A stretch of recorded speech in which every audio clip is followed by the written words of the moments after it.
Al hablar de mi vida,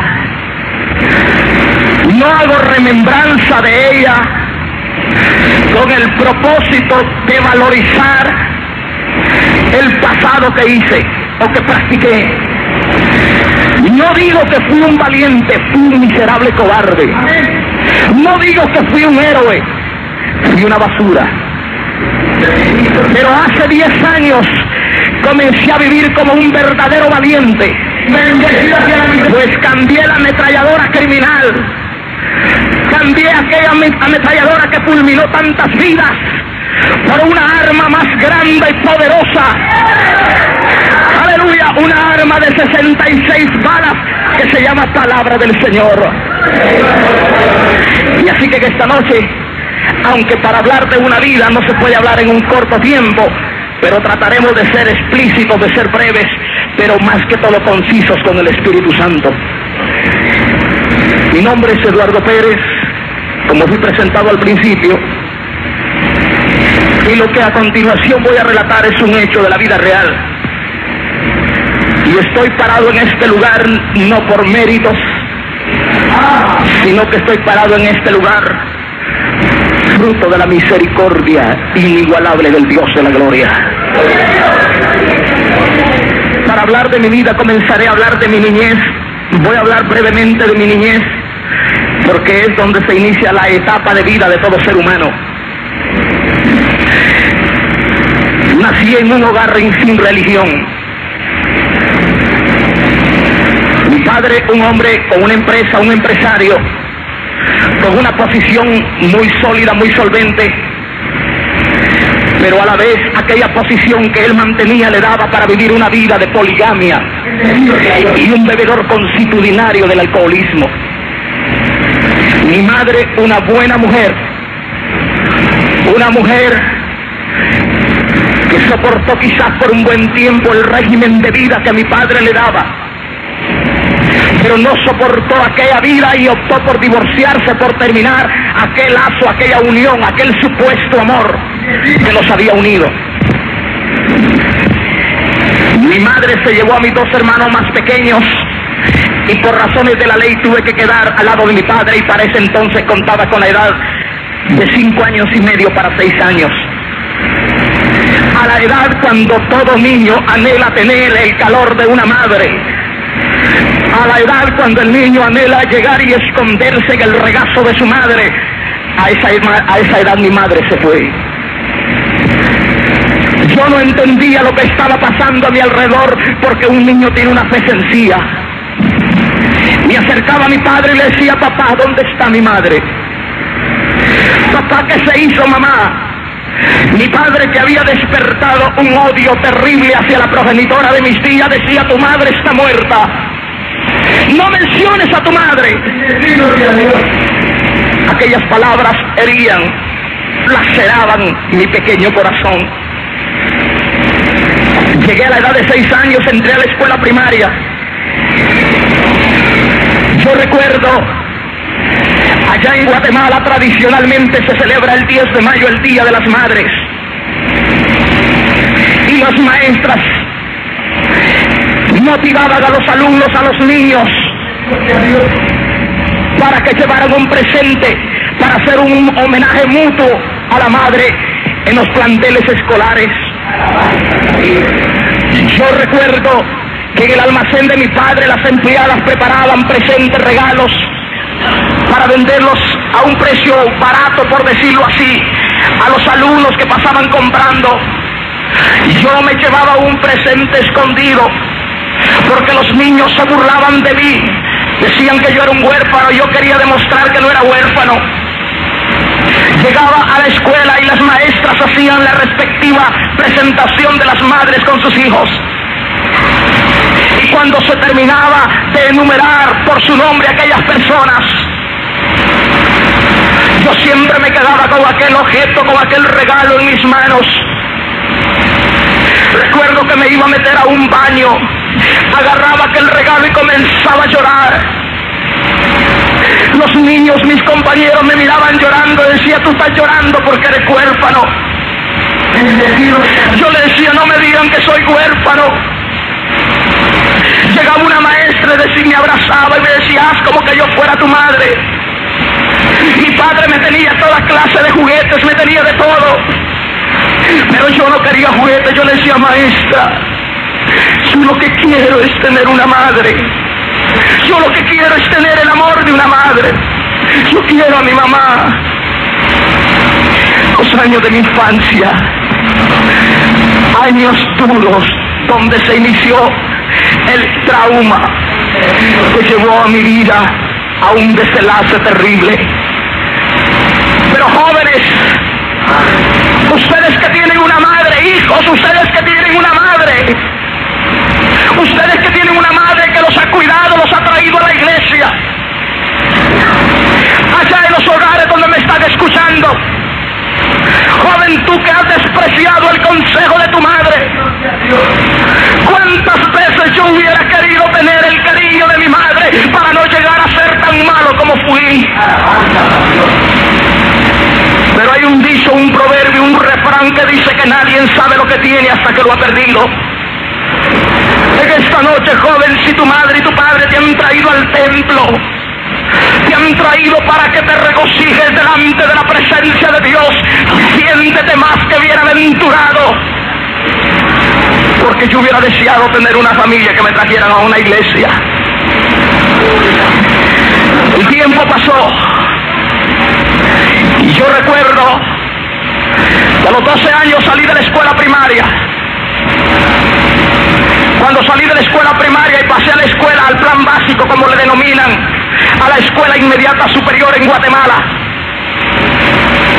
yo recuerdo, amados hermanos, que comencé a frecuentar, a relacionarme con otros jóvenes de mayor edad que la mía. Pusieron un cigarrillo en mis manos, me dijeron que todos los que iban a ser hombres tenían que fumar cigarrillo, y yo fumé aquel cigarrillo, porque el proceso más difícil que hay para todo ser humano es el proceso de la pubertad, cuando se desarrollan los instintos futuros del futuro hombre o de la futura mujer. Yo recuerdo que después de esa experiencia con aquel cigarrillo de un tabaco, vino una experiencia más fuerte. Pusieron en mis manos y yo puse en mis labios un cigarrillo de una droga, de una hierba llamada marihuana. Yo deseaba llenar el vacío que tenía dentro de mi corazón, la desesperación por tener una madre. Después vinieron las Equalud y las Nemunón, drogas químicas que en Latinoamérica las venden en la farmacia como vender confites en cualquier tienda.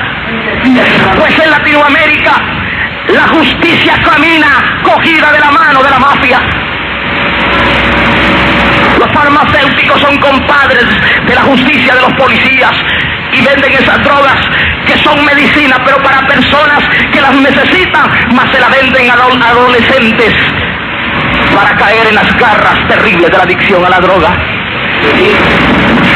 Yo recuerdo el primer semestre dentro del colegio, dentro de la escuela, estaba estudiando, lo perdí. Me ocasionó una tristeza porque yo quería ser un buen alumno. Llegué a buscar la ayuda de mi padre, aquel hombre que casi nunca veía. Y cuando llegué en una mañana, él estaba sentado en su escritorio. Llegué por la parte trasera y lo abracé y le dije: papá, mándame a estudiar a otro pueblo.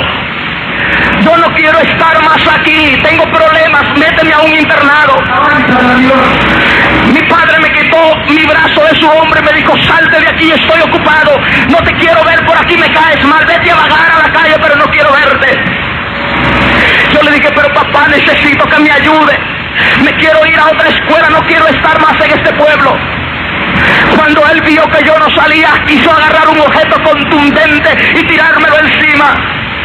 Salí para la calle y comencé a llorar.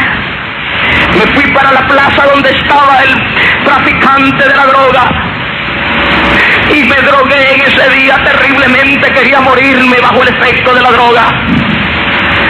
Padre de familia, tú que me estás escuchando por la radio, La juventud de hoy día no necesita carros nuevos ni juguetes sofisticados.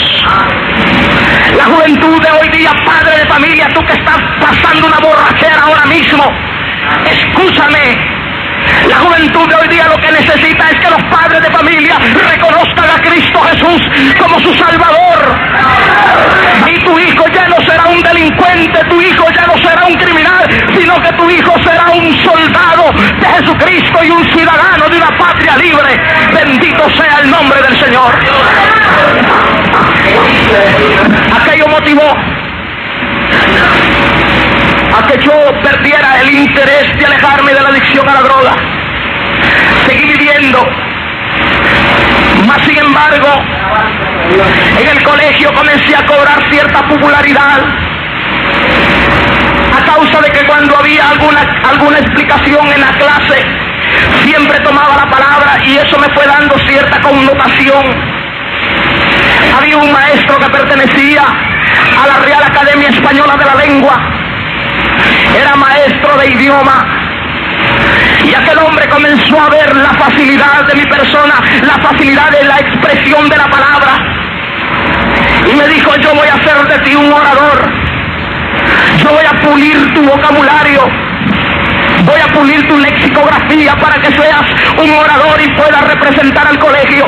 Y a mí me agradaba salir en los actos públicos, y me llegué a convertir dentro del colegio en el primer orador que representaba a mi pueblo, a mi departamento, en los Juegos Florales Nacionales, y me llegué a ganar primeros lugares como un orador estudiantil. Eso dio la pauta para que cobrara cierta fama dentro del ambiente estudiantil. Me sentía admirado por los demás alumnos, pues en todos los actos de conmemoración de independencia siempre me invitaban para tomar la palabra. A la edad de 14 años, cuando me había convertido en un líder nato dentro del colegio, fui invitado a una reunión un tanto misteriosa.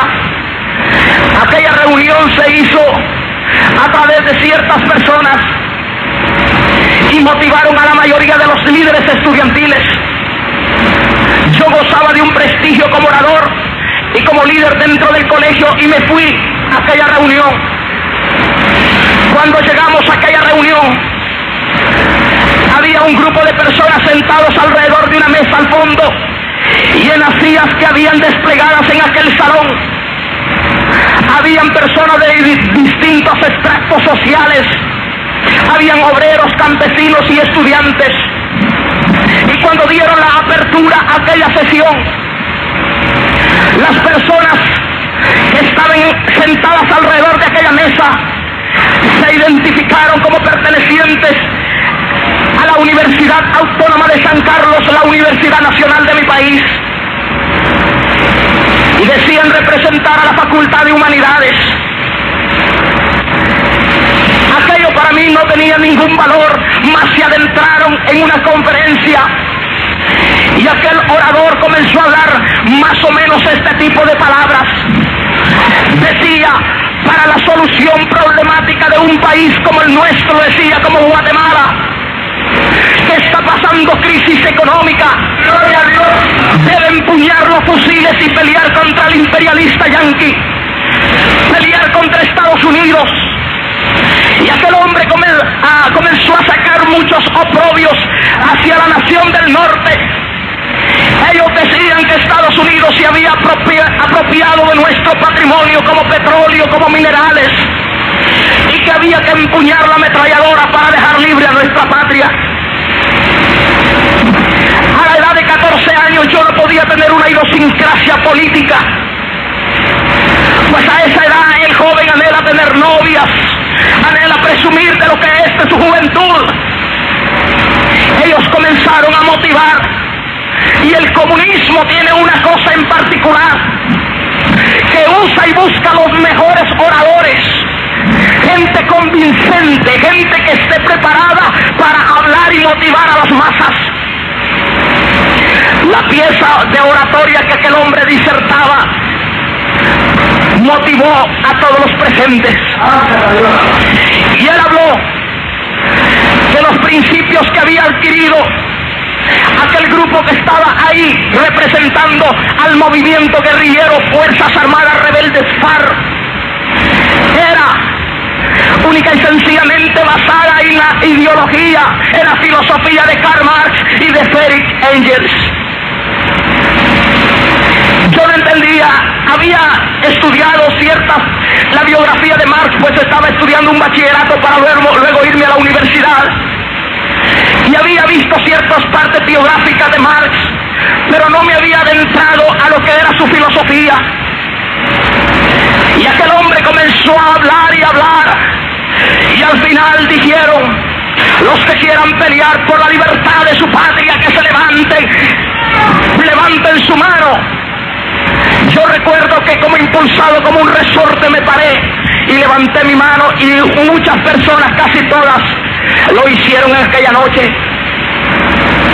Sencillamente yo no sabía lo que me estaba metiendo. Avanza a Dios. El comunismo trata de lavarle el cerebro a la juventud. La Universidad de Puerto Rico, especialmente la de Río Piedras, a mí me han comentado ciertos alumnos que hay ciertas personas que pertenecen al claustro de maestros que hablan que la solución para los problemas de Puerto Rico es que haya una comunidad socialista comunista en esta isla. La solución para Puerto Rico no la tiene ni Marx, ni Lenin, ni Stalin. La solución para Puerto Rico está basada en la palabra eterna de Dios. Bendito sea el nombre del Señor. El comunismo es esclavitud. Y no me importa. Me han amenazado en Latinoamérica que me van a matar, y en mi mismo país. Pero si Dios preservó mi vida, no conociendo, odiándole, ahora el momento que Él decida que yo vaya a su presencia será por su voluntad. Mientras tanto, ningún diablo, y óigalo bien, comunistas puertorriqueños que me escuchan por la radio, ningún diablo se va a atrever a tocar a un ungido de Dios. Bendito sea el nombre del Señor. Oh, gloria a Dios. Bendito sea el nombre del Señor. Aquellas personas comenzaron a seleccionar por células a todos los que en esa noche estaban en esa sesión. Ellos tenían, sin yo saberlo, tomado ciertos aspectos de mi persona. Sabían que era un orador reconocido dentro del ambiente estudiantil. Me comenzaron a pulir, comenzaron a darme toda la filosofía. Me pusieron el libro del Capital de Karl Marx, me lo pusieron en las manos y me dijeron: tienes que aprenderte, tienes que hablar en discursos, pero cuando hables, habla mucho de la personalidad de Marx. Yo en esta noche no voy a hablar de los edictos de Marx, porque eso es recordar una basura. Voy a mencionar lo que la Biblia dice. Bendito sea el nombre del Señor. Amén. Miren, la mayoría de los edictos de Marx, habla de fomentar dentro del mundo una sociedad con igualdad de derechos. Y sencillamente, amados hermanos, aquella filosofía se metió dentro de mí, pero no llegó hasta ahí. Vino el aspecto práctico, había teorismo, pero había práctica. Nos llevaron a una montaña. En esa montaña comenzamos a recibir adiestramiento militar. Se nos enseñó el arme y desarme de ametralladoras como las Uzi, Galil, fusiles M1, M2, carabinas, activar y desactivar granadas, pero más que todo las artes de volar puente, de cómo se puede volar una torre de televisión, cómo pelear la guerra de guerrillas. Aquello me fascinó, pues nunca en mi vida había tenido una arma grande en mis manos de calibre largo. Yo estaba muy contento, estaba muy feliz de estar perteneciendo a una célula. Había entrado como un sencillo recluta, pero yo quería escalar dentro del movimiento guerrillero. Cuando pasó un promedio más de año y medio, se nos llevó a la llamada prueba de fuego. La prueba de fuego, muchos de los que estábamos sabíamos en qué consistía, y era disparar contra el ser humano. Yo recuerdo que nos llevamos 2 ametralladoras 30 para emplazarlas en una loma. A mí me habían asignado una ametralladora Thompson calibre 45 de fabricación americana. Y cuando iba a pasar un convoy del ejército llevando alimentos a un cuartel provisional que estaba en la entrada de la sierra, en la montaña, en el área oriental de mi país, yo recuerdo que nos tiraron a tierra y el comandante, cuando vio la señal que hacía una persona que venía el convoy, se inició una balacera, una masacre terrible. Aquellos pobres soldados que iban en el convoy del ejército, en mi país el servicio militar es obligatorio, y por lo regular a las personas que llevan al servicio militar son gentes indios de la montaña, campesinos analfabetos que no saben ni escribir su nombre, pero los agarran y los ponen a prestar servicio militar. Yo recuerdo que en aquella masacre murieron aquellas pobres personas.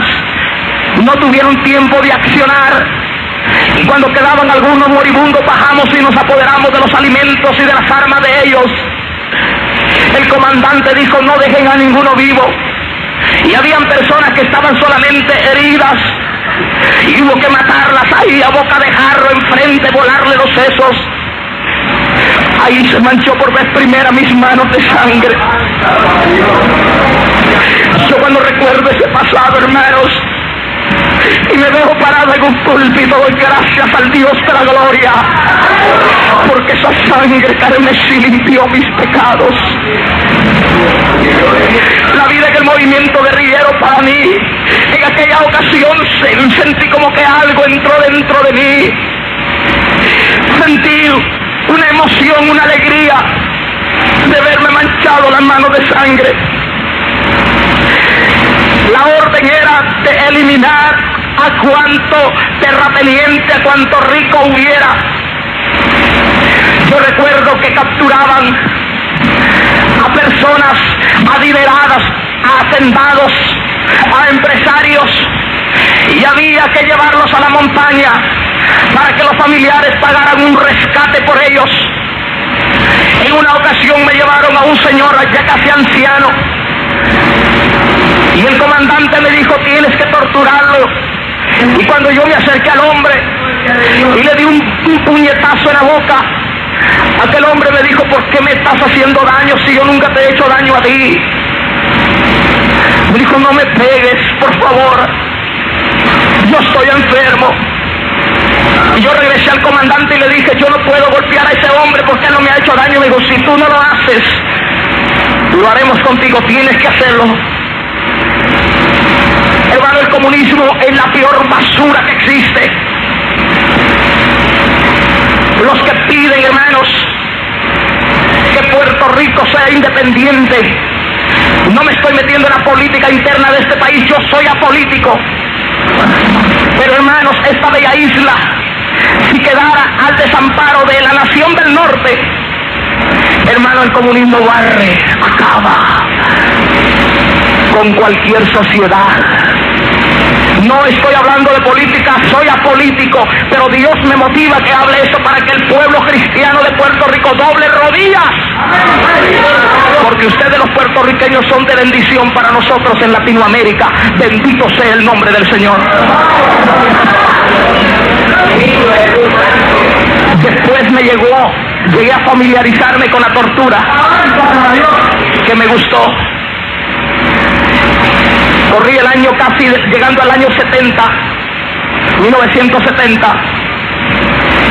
Yo recuerdo, amados hermanos, ya habían transcurrido casi 3 años de yo estar activo dentro del movimiento guerrillero, y en Guatemala se hizo una revolución terrible. Pues hubo un gobernante civil que no tuvo la fuerza, el carácter suficiente como para combatir el comunismo, y pensábamos adueñarnos de Guatemala, como le pasó a la pobre Nicaragua en estos tiempos. Yo recuerdo, amados hermanos, que los comandantes generales nos dieron una orden de barrer con todos los religiosos que estaban en la montaña, con todos los protestantes, porque nosotros teníamos problemas, porque hacíamos un mitin en una aldea, en un caserío, pero llegaban los protestantes y hacían los cultos que le llamaban. ¡Aleluya! Y mucha de la gente que estaba peleando a favor del comunismo le decían a aquellos protestantes en el libro negro que no había que matar, que hurtar, que mentir, que destruir.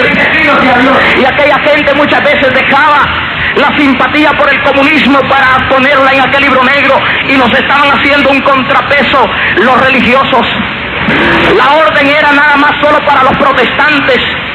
Los que tenían vía libre para entrar eran los sacerdotes católicos, porque ellos llegaban con lo que le llaman la doctrina, con lo que le llaman el catecismo, pero no había tal doctrina ni tal catecismo. Lo que había única y sencillamente era cómo enseñar a manejar un fusil. Los sacerdotes que llegaban pertenecían al movimiento guerrillero. Yo no creía en Dios porque tenía compañeros que en el día usaban sotana y en la noche una ametralladora. Para mí la existencia de Dios era vana, era falaz. Yo recuerdo en una ocasión, yo ya tenía el grado de subteniente dentro del movimiento guerrillero. Los ascensos no se logran por ser un estratega militar o por ser una persona muy preparada intelectualmente. Los ascensos se logran mientras más criminal es el guerrillero, más luego lo asciende. Yo recuerdo que en esa ocasión venía bajando de la montaña, traía mi ametralladora al hombro y traía una pistola Browning calibre 45 metida en la cintura. Venía una célula de 25 guerrilleros conmigo. Bajamos y llegamos a una planicie. La orden era de matar a todos los religiosos, que había que quemar. Las iglesias allá evangélicas en las montañas en Latinoamérica son hechas de palos de bambú, de vara. No sé si conocen el bambú ustedes. Pues son hechas y de palmas de coco son hechos el techo. Y la orden era quemar cuanta iglesia protestante hubiera. Yo recuerdo que bajamos esa planicie y cuando alcé mi vista, había un muchacho pequeño de estatura, rodeado de campesinos sentados alrededor de él, y aquel muchacho tenía un libro negro en las manos. Yo caminé hacia él y recuerdo que lo primero que le dije fue: te doy 5 minutos para que abandones la montaña. Le dije: porque tú estás engañando a esta pobre gente con eso de Dios. Dios no existe. ¿A dónde está tu Dios? Tráeme a tu Dios, quiero verlo, quiero hablar con él. Comencé a decirle un sinnúmero de oprobios en contra de aquel muchacho. Los campesinos se retiraron, se fueron caminando, mirando. Sabían que yo iba a matar a aquel muchacho porque ya habían muerto muchos religiosos, muchos protestantes en manos de los guerrilleros porque desobedecían la orden de no subir a la montaña, y hubieron varios que murieron por causa del evangelio. Yo recuerdo, algo me extrañó de aquel muchacho, que me miraba fijamente. La mayoría de personas a las que nosotros capturábamos, ricos o lo que fueran, se ponían pálidos, gritaban, daban gritos de expresión de terror, pero aquel muchacho ni cambió ni denotó su rostro, sino que estaba tranquilo. Yo lo maltraté y le dije: te vas o te mueres. Aquel muchacho me dijo: ¿sabes una cosa? Dios existe, y si tú te arrepintieras, Dios perdonaría tus pecados. Aquello para mí fue como que me hubiera dado una bofetada en el rostro. Yo le dije: cállate, porque Dios no existe, y si vuelves a repetir eso, si no te retractas de lo que has dicho, yo te voy a matar. Y aquel muchacho no me dijo: no me importa morir, pero Dios existe. Aquello ocasionó que yo sacara mi pistola, le puse el tiro en recámara, le quité el seguro y caminé hacia él. Aquellos campesinos me miraban con los ojos desorbitados. Aquel muchacho solamente pegó su libro negro en contra del pecho. Yo caminé hacia él y recuerdo que cuando llegué con la pistola para intimidarlo, mire qué cobarde es un guerrillero. Aquel muchacho, no, yo me imagino que no tenía ni un alfiler en la bolsa, pero cuando yo lo quise agarrar del cuello para pegarle con la pistola, para romperle la boca y rematarlo en el suelo, me pasó algo, amados hermanos, que yo nunca voy a dejar de testificar. Cuando estuve cerca de él, yo sentí que mis canillas se pusieron pesadas y sentí un escalofrío en todo el cuerpo. Sentía como que algo me aplastaba para abajo. Ahora entiendo, la Biblia dice que el ángel de Jehová acampa alrededor de los que le temen y los defiende. ¡Ay, sahalama, aquí alaiba, alama y sahalaya!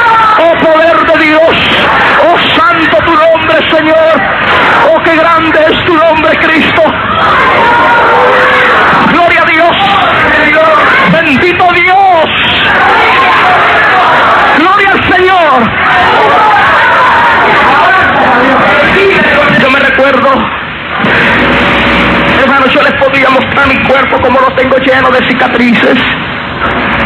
Cicatrices por todos lados. Un guerrillero es alguien que está preparado para matar. Yo estoy herido de bala, tengo cicatrices de bala, de tortura, de cuchillo. Cuando peleábamos cuerpo a cuerpo, cuando estábamos en balaceras. Y acostumbrado a disparar y después preguntar más. Cuando aquel muchacho yo le miré el rostro, di la vuelta y comencé a caminar con la pistola en la mano, pero sentí un temblor como que me iba a ir al suelo. Comencé a caminar y me alcanzaron mis compañeros y me dijeron, ¿por qué no lo mataste? Yo le dije, es que me dio lástima, pero era una vil mentira, no era lástima, llevaba miedo. Llevaba un miedo terrible. Yo decía, esos creyentes deben de ser brujos, porque me dio miedo tocar a aquel muchacho. Pero no hay tal brujería en los creyentes, sino que son revestidos con la autoridad del Dios del cielo. Bendito sea el nombre de Jesucristo.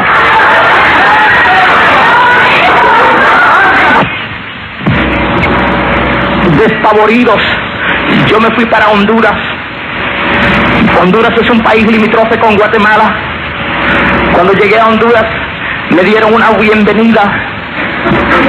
Allá en Honduras, los sacerdotes jesuitas le consiguieron un carnet como que era seminarista de una institución católica. Hermanos amados, el catolicismo, como dice el hermano Jeñito, camina cogido de la mano. No son ni parientes, son hermanos. El catolicismo con el comunismo en Latinoamérica son los que fomentan. Si no, ahí está Nicaragua. 3 de sus importantes ministros, cardenal de Escoto y el otro cardenal, son 2 cardenales los que están metidos con el gobierno comunista y son más ateos que el mismo diablo. Porque el diablo cree en Dios y no solamente cree, sino que tiembla. Bendito sea el nombre del Señor. Alabado sea el nombre del Señor. Estuve en Honduras un tiempo, regresé a Guatemala, pues la sed de venganza, yo quería vengarme, quería seguir peleando por la causa del comunismo. Yo recuerdo, amados hermanos, que cuando regresé a Guatemala, llegué a mi pueblo, fui a buscar a un camarada que nos había servido su casa de buzón de guerra. Cuando yo llegué a esa casa de ese camarada, él me recibió muy bien, me invitó a beber cerveza, pero él ya se había vendido al ejército también. Cuando yo llegué, estuvimos bebiendo. Al poco tiempo la casa fue rodeada de soldados. Él había mandado avisar a los soldados al ejército que tenía un guerrillero en su casa. Me amarraron, me golpearon, me metieron a un carro, me llevaron a un cuartel provisional, de ahí me sacaron a las 12 de la noche. Yo soy de una provincia en Guatemala llamada Chiquimula, y me llevaron para a un cuartel, a un pueblo llamado Zacapa. Y yo recuerdo que en ese trayecto hay un lugar que le llaman La Cumbre. Ahí me bajaron, pasaba de la medianoche, me pegaron contra un paredón de tierra. Un soldado dijo, preparen los fusiles, lo matan y después lo queman. Yo esa noche sabía que iba a morir. Yo sentí miedo, ¿por qué no decirlo? Pero dentro de mi mente hacía eco aquellas palabras que me habían dicho, que morir por la patria era un privilegio y morir por la causa del comunismo era un honor. Yo recuerdo que cuando ellos me estaban parando en el paredón, llegó otro carro que venía atrás de nosotros y ahí venía un teniente. Se bajó y dijo, no lo maten todavía, llévenlo a la base militar y allá le sacan todo lo que tiene. Me llevaron a esa base militar. Cuando llegamos, me comenzaron a dar puños y golpes. Después me llevaron a un cuarto, una cárcel, un cuartito bajo tierra, como un basement. Había que bajar unas gradas. Un cuarto pequeñito, oscuro, que estaba lleno de guerrilleros capturados. Cuando yo llegué a ese cuarto, aquella peste que había ahí era terrible. El agua llegaba un poco arriba del ojo del tobillo. Y encerraron aquel cuarto oscuro. Aquellos quejidos de aquellos torturados que estaban ya con unos días de anterioridad capturados. Y de aquella agua apestosa y sucia había que beber. Y ahí se hacían las necesidades fisiológicas. Eso era terrible, hermanos. Por eso que en esta temperatura yo me siento feliz, como estuve en ese cuarto.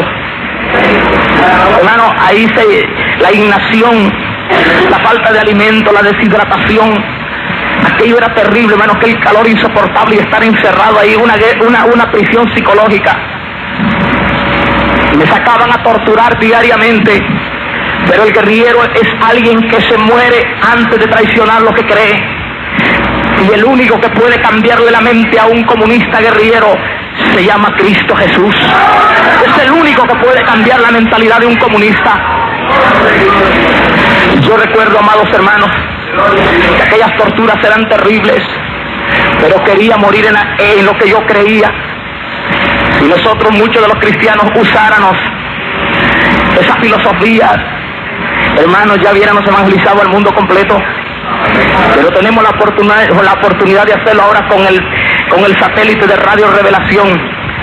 Tal vez usted no quiere ir a evangelizar, pero ahí con lo que usted aporte a Radio Revelación llega el mensaje a los 4 puntos cardinales de Latinoamérica. Bendito sea el nombre del Señor.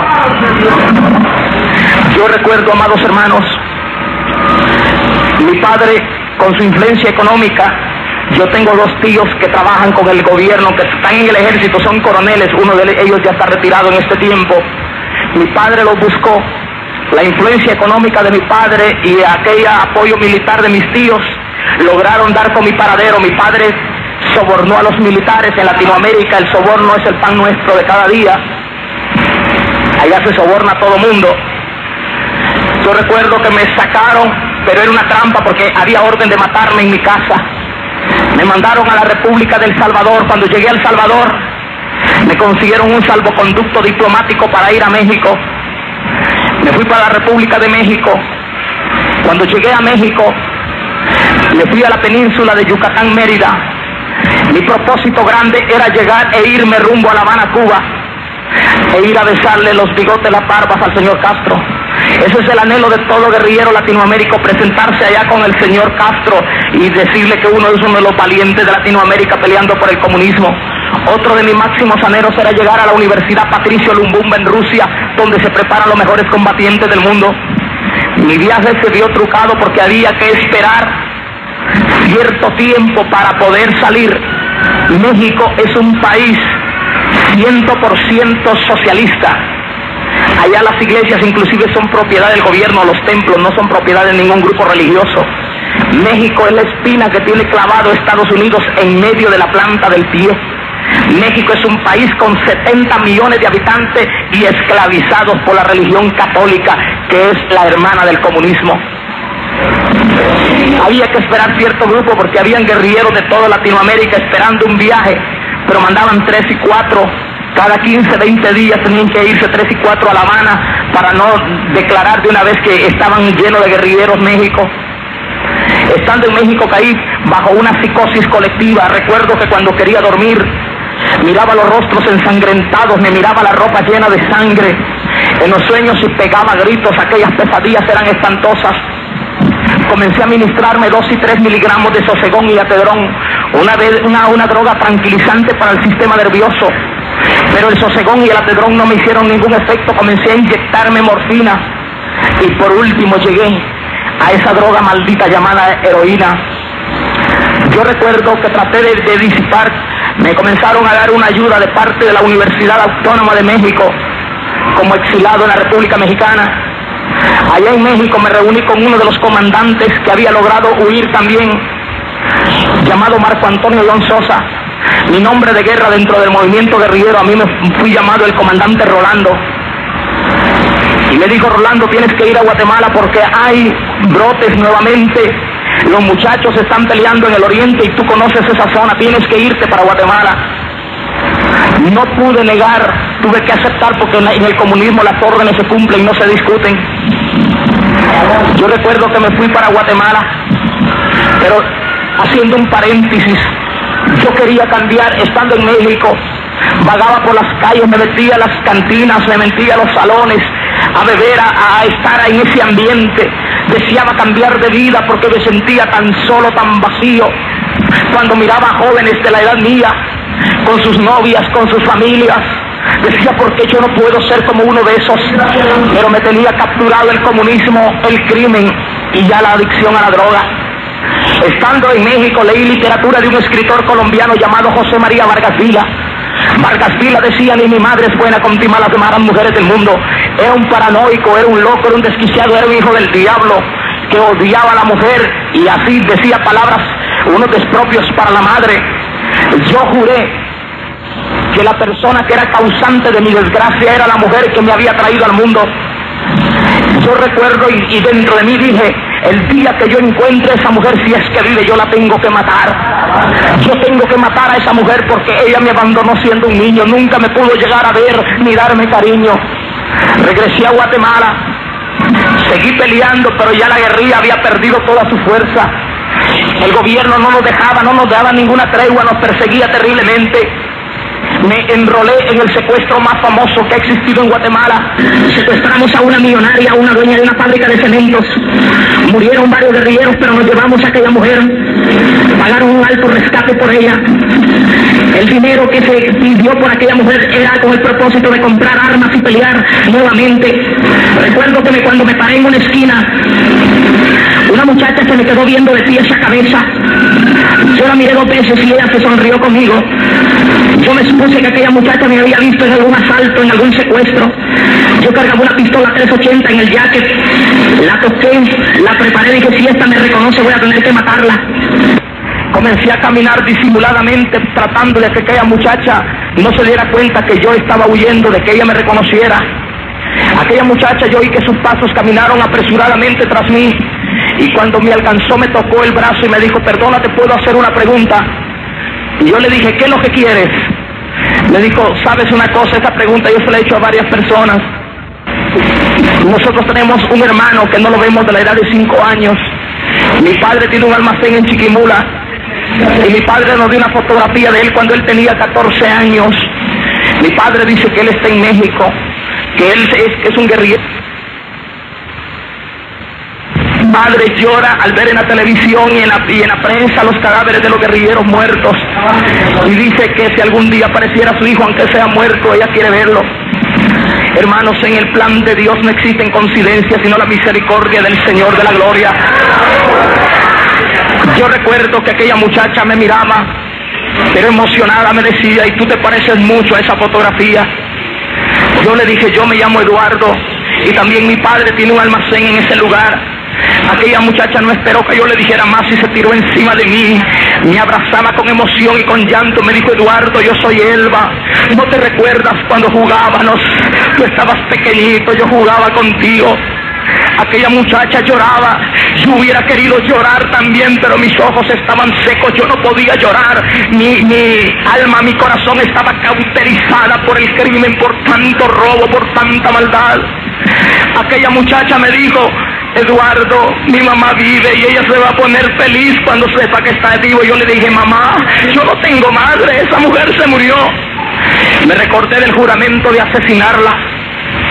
Hermanos, los crímenes más terribles no se motivan en los arrabales, sino que se motivan en las personas que leen, en los estirpes sociales, en la high class, como le llaman. Ahí es donde se fecundan los más terribles crímenes. Prueba de ello son los crímenes que están aconteciendo en Puerto Rico, en la high class. Se están matando unos con otros sin unos crímenes bestiales y salvajes que no son producto de una mente humana, sino de una mente animal y diabólica. Bendito sea el nombre del Señor. Yo me encaminé y dije, esta mujer ahora es la oportunidad. Aquella muchacha iba emocionada y se metió a la casa. Al instante salió una señora con la cabeza amarrada. Se me quedó viendo, pegó un grito y se tiró encima de mí. Decía, Eduardo, hijito de mi alma, qué bueno que te han encontrado. Yo le dije, señora, retírese de mí, usted no es mi madre, yo la odio a usted. Ella lloraba y me decía, Eduardo, es que tu papá nunca me dejó llegar a verte, me juraba matar. Ella quería besarme, yo la retiré. Cuando la vi que se movía por un lado y que sus ojos estaban borrachos, ella estaba bien ebria.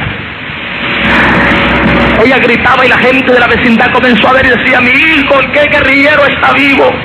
Y a mí no me convenía que me descubrieran, pues ese era uno de los guerrilleros más buscados.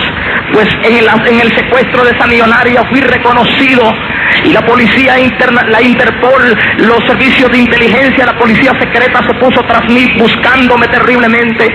Entré a la casa de aquella mujer.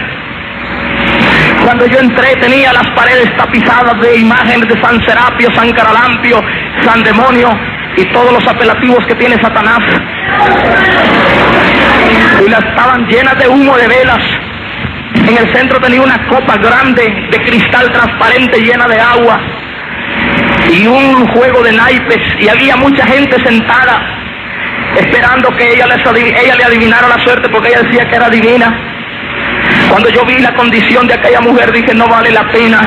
Para ese entonces una bala del calibre del 380 valía 32 centavos en Guatemala. Yo dije, más caro una bala que la vida de esa mujer, no vale la pena matarla. Pero es que Dios tenía sus planes. Bendito sea el nombre del Señor.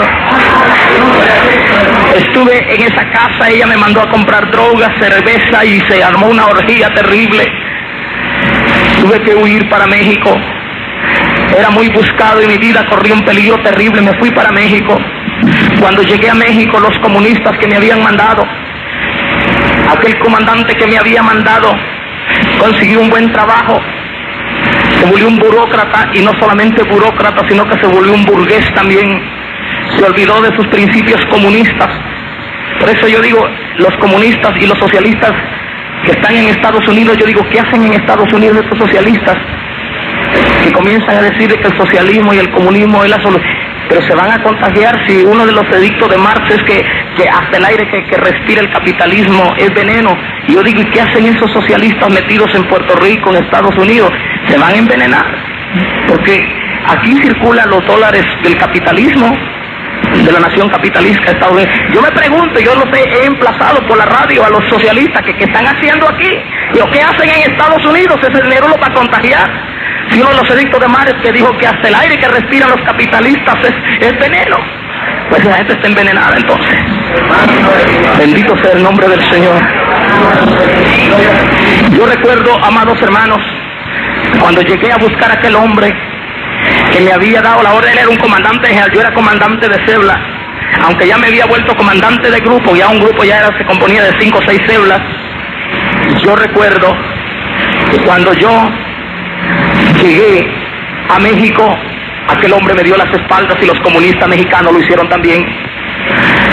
Aquella decepción me hizo enrolarme, buscar un ambiente, y lo primero que encontré fue la mafia que trafica drogas de México a Estados Unidos. Me volví un heroinómano terrible, la droga me minó, me hizo pedazos. Mi cuerpo se fue enfermando de tanta droga. La mafia me mandaba a ejecutar órdenes. Alguna persona que no pagara su cuota mensual había que eliminarlo.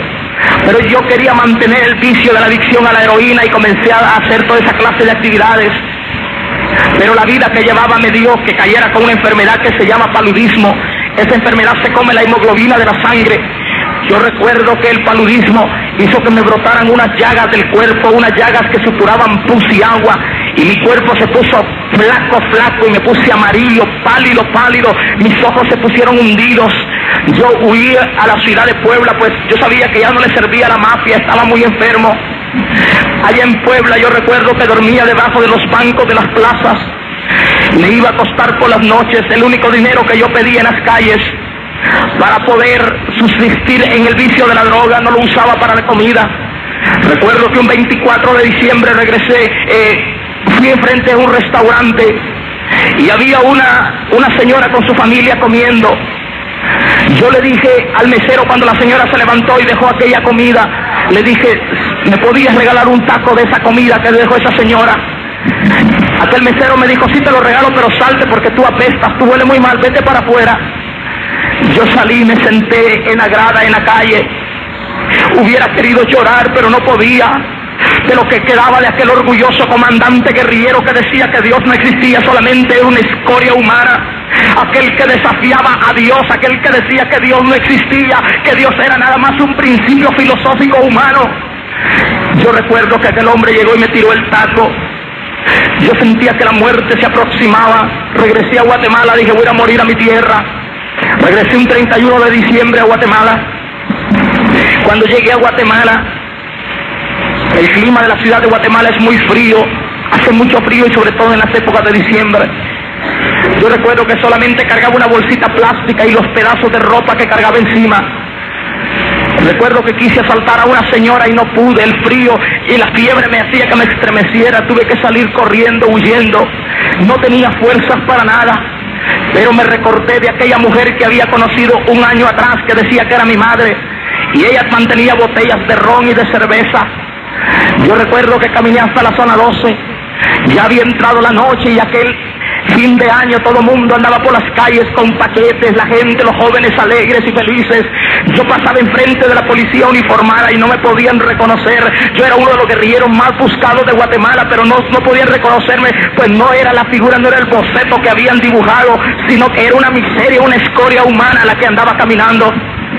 Llegué a aquella casa, toqué la puerta y moví la manecilla, y vi que la manecilla estaba abierta. La moví, abrí la puerta, y cuando yo moví, entré y vi la luz prendida, pero las paredes estaban pintadas, limpias, ya no había ninguna clase de imagen, todo estaba limpio y solamente había una propaganda de gente loca que decía: cree en el Señor Jesucristo y serás salvo tú y tu casa.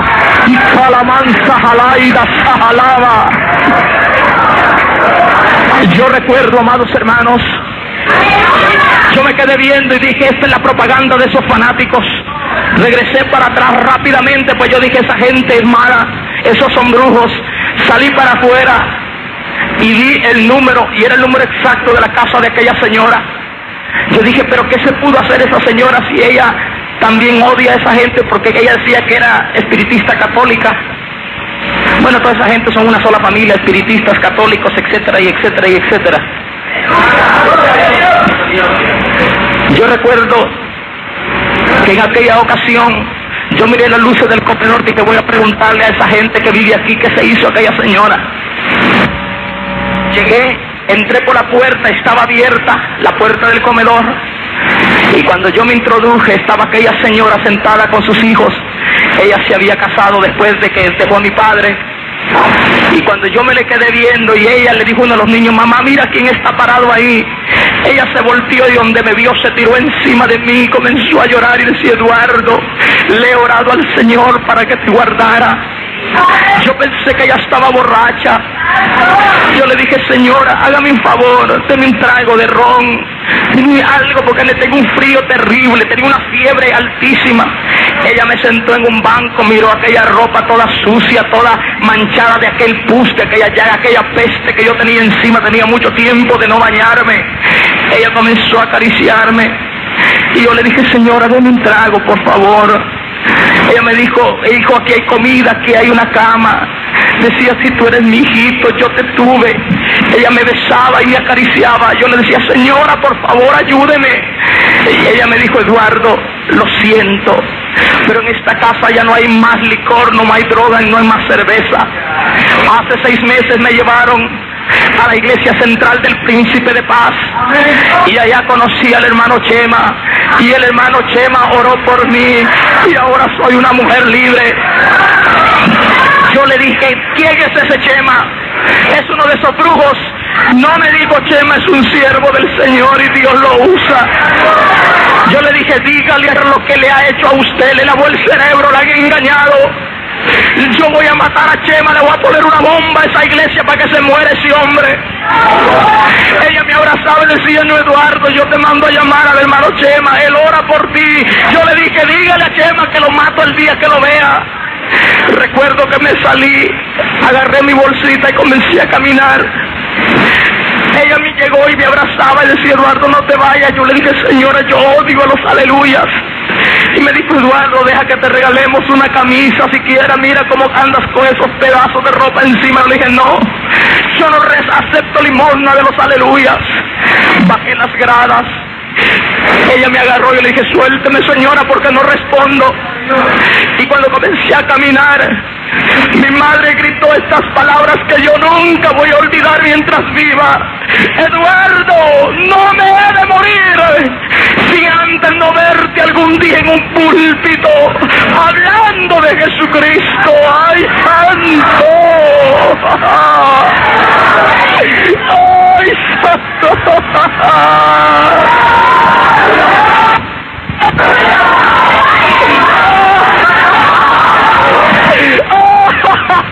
Hermano, no puedo evitar llorar, porque donde me recuerdo donde estaba tirado y a dónde estoy ahora parado, hermano. Solo Él lo pudo hacer. Solo Cristo lo pudo hacer. Solo Cristo lo pudo hacer. Solo Cristo lo pudo hacer. ¡Ay, santo! Oh, gloria al nombre de Jesús. Gloria al nombre de Cristo Jesús para siempre.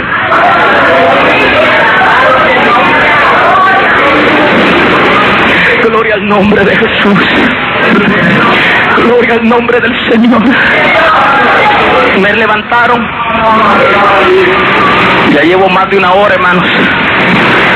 Seguimos. Aleluya. Aleluya. Bendito sea Dios.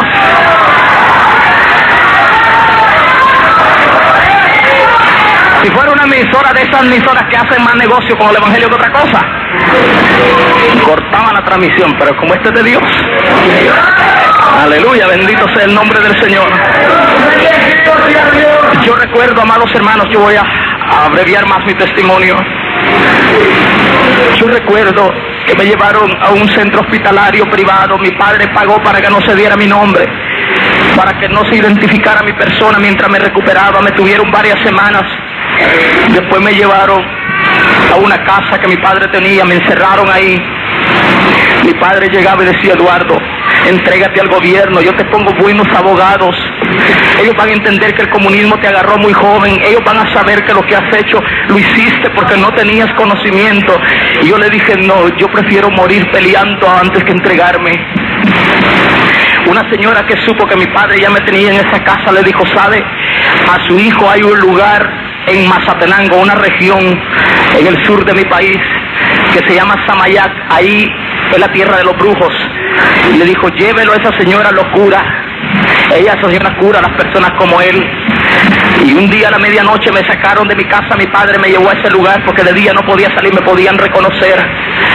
Aquella señora había dado una cita privada para que nosotros llegáramos.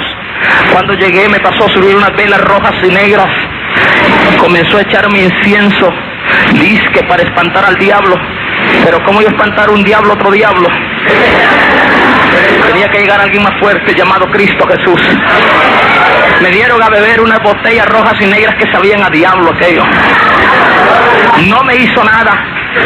Mi padre estaba decepcionado. Pero en ese mismo pueblo le dijeron: aquí está el mejor brujo de Centroamérica. Ese brujo le traen gente de todas partes y él sí cura a la gente. Mi padre me volvió a llevar a ese lugar, a donde ese brujo de raza india.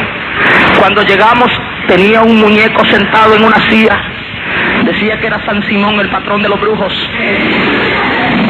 Ahí le tenía ruda, limones, ajos, y aquello era una peste insoportable. Yo me salí para afuera. Yo le dije: papá, yo no me dejo hacer nada aquí porque esto hiede mucho, huele mal. Mi padre estaba decepcionado. Yo quería cambiar, soy honesto. Yo quería dentro de mi corazón cambiar. Decía: ¿por qué soy tan malo? ¿Por qué soy así? Le dijeron a mi padre que los centros negros no curaban, que curaban más los centros de magia blanca. Me llevaron a una colonia que le llaman El Milagro en Guatemala. Ahí era un centro que decían que trabajaban con Dios. Hasta ahí vine a saber yo que Dios necesitaba muletas para caminar. Para hacer sus milagros no iba a necesitar una muleta a Dios. ¿Y cuánta gente en Puerto Rico está metida en la santería? Sal de ahí, santero, tú que me estás escuchando, te vas a ir al infierno si no te arrepientes. Deja de engañar a la pobre gente. Solo Cristo es el que cambia al hombre. Bendito sea el nombre del Señor. Yo recuerdo, amados hermanos, que me llevaron donde ese señor.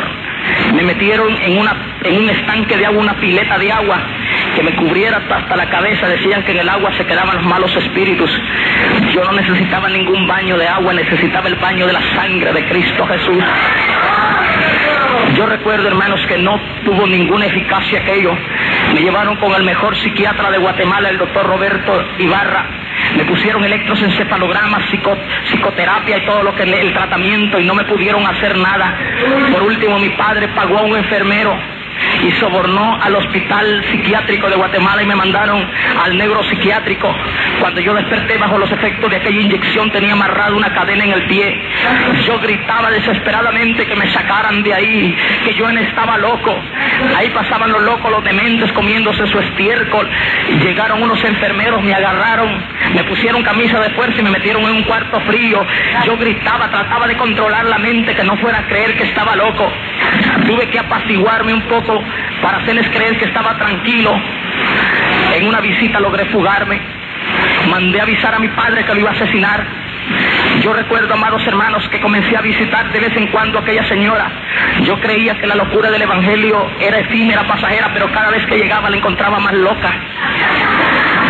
Luego me ponía los mensajes de Chema y decía: mira, mi hijo, aquí está el pastor predicando. Yo le decía: dígale a Chema, yo lo tengo que matar para que se acabe el engaño de la pobre gente. En una ocasión que yo la visitaba, yo estaba sentado en el comedor y los niños le dijeron: mamá, ahí viene el carro del hermano Chema. Y yo dije: esta es la oportunidad de matar a Chema. Recuerdo que oí que un carro se paró. El hermano Chema quizás tenía la altura del hermano Firpi, un hombre bien alto. Y entró, y cuando puso los pasos, dijo, era la palabra usual del pastor, decía: la paz de Dios con ustedes, hermano. Y cuando él dijo así, hermano, yo sentí un brinco dentro de mi cuerpo. Yo no sé ni por qué puerta me salí, pero cuando sentí estaba en la calle y me tocaba la pistola, yo decía: pero ¿por qué no se le puede hacer nada a estos aleluyas? Estos tienen que tener alguna brujería hecha. Yo creía que era brujería la que tenían los aleluyas. El tiempo pasó, hermanos, hice un sinnúmero de asaltos, de robos, de crímenes. Mis manos se volvieron a manchar de sangre. No voy a relatar, a detallar eso porque el tiempo se va y quiero llegar a la parte de mi conversión. El último asalto armado que hicimos, o el último intento de asaltar un banco que hicimos, estábamos en el segundo nivel de una cafetería. Estábamos planeando todo el movimiento de los guardias del banco. Allá en Guatemala pues ponen 5 o 6 policías bancarios con ametralladoras para que los asaltantes no asalten. Y supervisábamos la hora de comer de cada, el break que le daban a ellos para ver cuántos quedaban para entrar nosotros. Y fuimos descubiertos.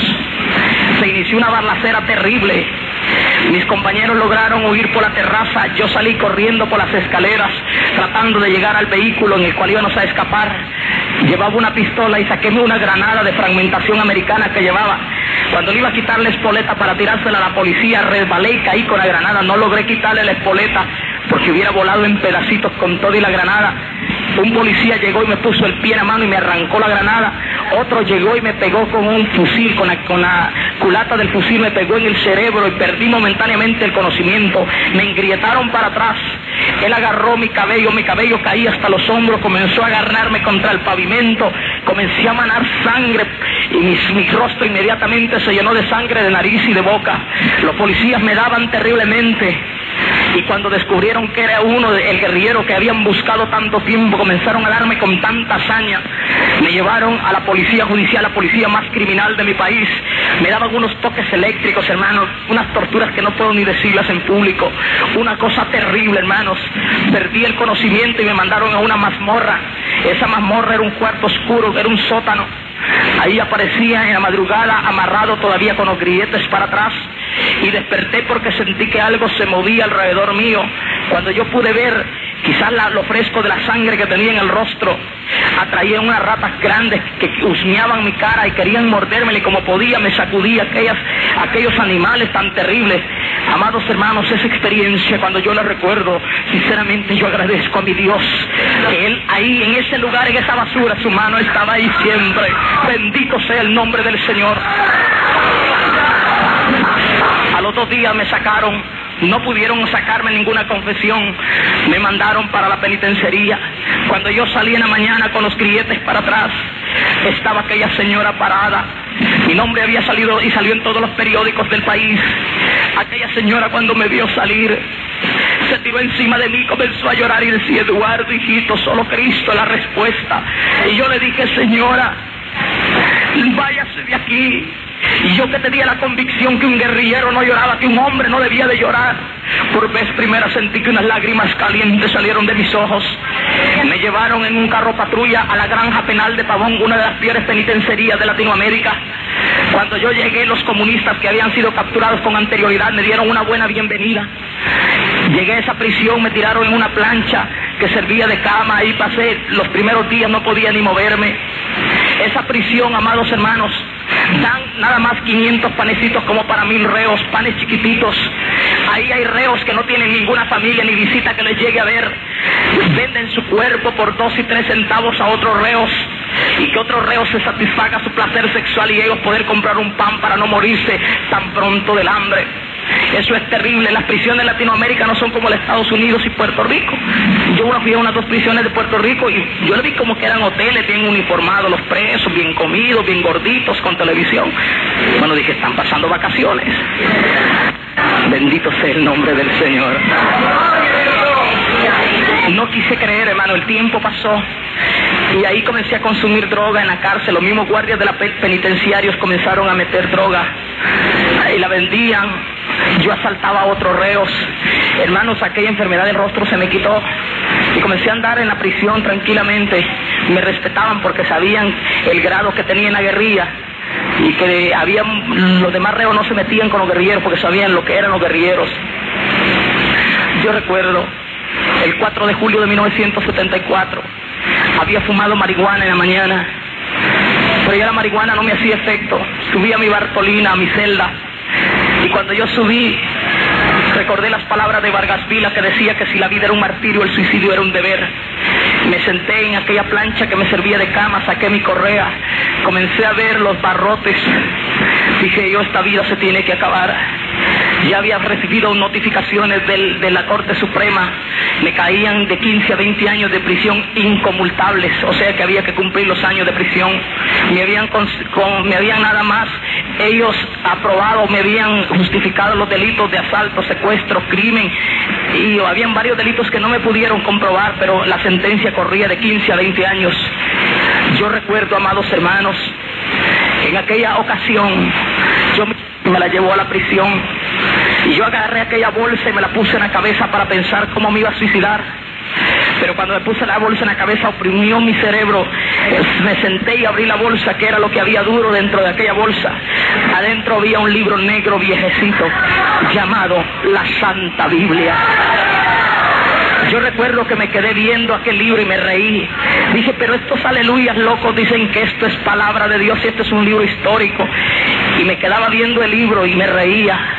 Lo puse por un lado para seguir pensando en cómo me iba a suicidar, dónde me iba a descolgar mejor para colgarme y que de una vez morirme en el acto. Pero volví a ver el libro y me atrajo la atención. La calidad del papel era muy fina. Toqué la calidad del papel y yo decía, pero qué bueno está esto. En la prisión no se consigue, la policía chequeaba mucho que no entrara papel fino para hacer cigarrillos de marihuana, y aquel papel estaba exactísimo para hacer los cigarrillos de marihuana porque era bien fino. Yo dije, qué buen regalo me ha traído esa señora. Yo dije, mis amigos se van a poner contentos a saber que yo tengo papel en abundancia para hacer los cigarrillos de marihuana. Y tenía una bolsita de marihuana pegado debajo de la plancha, bien escondida. Y saqué la bolsita con marihuana, pero cuando yo quise romper la primera hoja de aquel libro, mis manos comenzaron a sudar. Y yo no podía romperlo, me le quedaba viendo y yo decía, pero ¿por qué no lo puedo romper? Algo más fuerte me impedía romperlo. Había un papel que decía, hijo, si lees este libro, lee el libro de Job. Yo recuerdo, hermanos, que comencé a buscar el libro de Job y me estuve viendo. Cuando fin lo encontré, estuve leyendo por unos momentos y encontré en el capítulo 5, versículo 17: he aquí, bienaventurado es el hombre a quien Dios castiga. Por tanto, no menosprecies la corrección del Todopoderoso, porque Él es quien hace la llaga y Él la vendará. Sus manos hieren y Él cura. En aquel momento dije, Dios de los aleluyas, si es cierto que existes, si es cierto que cambias, ayúdame por favor, yo estoy desesperado. En aquel momento entró algo caliente por mi mollera hasta en la planta de los pies. Era el baño de la sangre de Cristo. Ahí estaba el baño de la sangre. Ahí Sahaloya, ¡Ay, Samaraya Santa! ¡Aleluya! ¡Mi alma te alaba! ¡Ay, Samaraya! Mi madre decía que había que arrodillarse para hablar con Dios. Yo me arrodillé por vez primera en mi vida, con aquel libro en las manos. Nadie me había predicado porque nunca lo permití. Lo agarré y dije: mira Dios, yo no sé cómo se habla contigo, pero si existes, yo quiero verte, quiero sentirte. Hermanos, y dije esas palabras y oí los pasos literales que entraron a aquella celda sucia, y al instante sentí que unos brazos, pero bien fuertes y calientes, me estaban abrazando. Ahí estaba Jesús de Nazaret. Él es real, hermano. Él es real. Él es real, hermano. Él es real como la luz. Él es real como el aire que sentimos. Él es real. ¡Ay, Sámara! ¡Ay, Sámara! ¡Ay, Sámara! ¡Ay, Sámara! ¡Oh, gloria! ¡Aleluya! ¡Qué lindo, hermano! ¡Qué lindo! ¡Qué lindo! Aleluya, amigo, tú que estás aquí, tú que me escuchas por la radio también, sabes que esta noche, esta es tu noche, esta es la noche tuya. Bendito sea el nombre del Señor. Yo sé que Dios está rompiendo cadenas allá en la radio, en los hogares. Puedo sentir la gente llorando, los alcohólicos gimiendo. Aleluya. Yo sé que mañana va a haber una serie de testimonios. La gente va a llamar a Radio Revelación porque Dios todavía rompe las cadenas. Allá en la prisión, allá Dios está salvando. Pero en el nombre del Señor.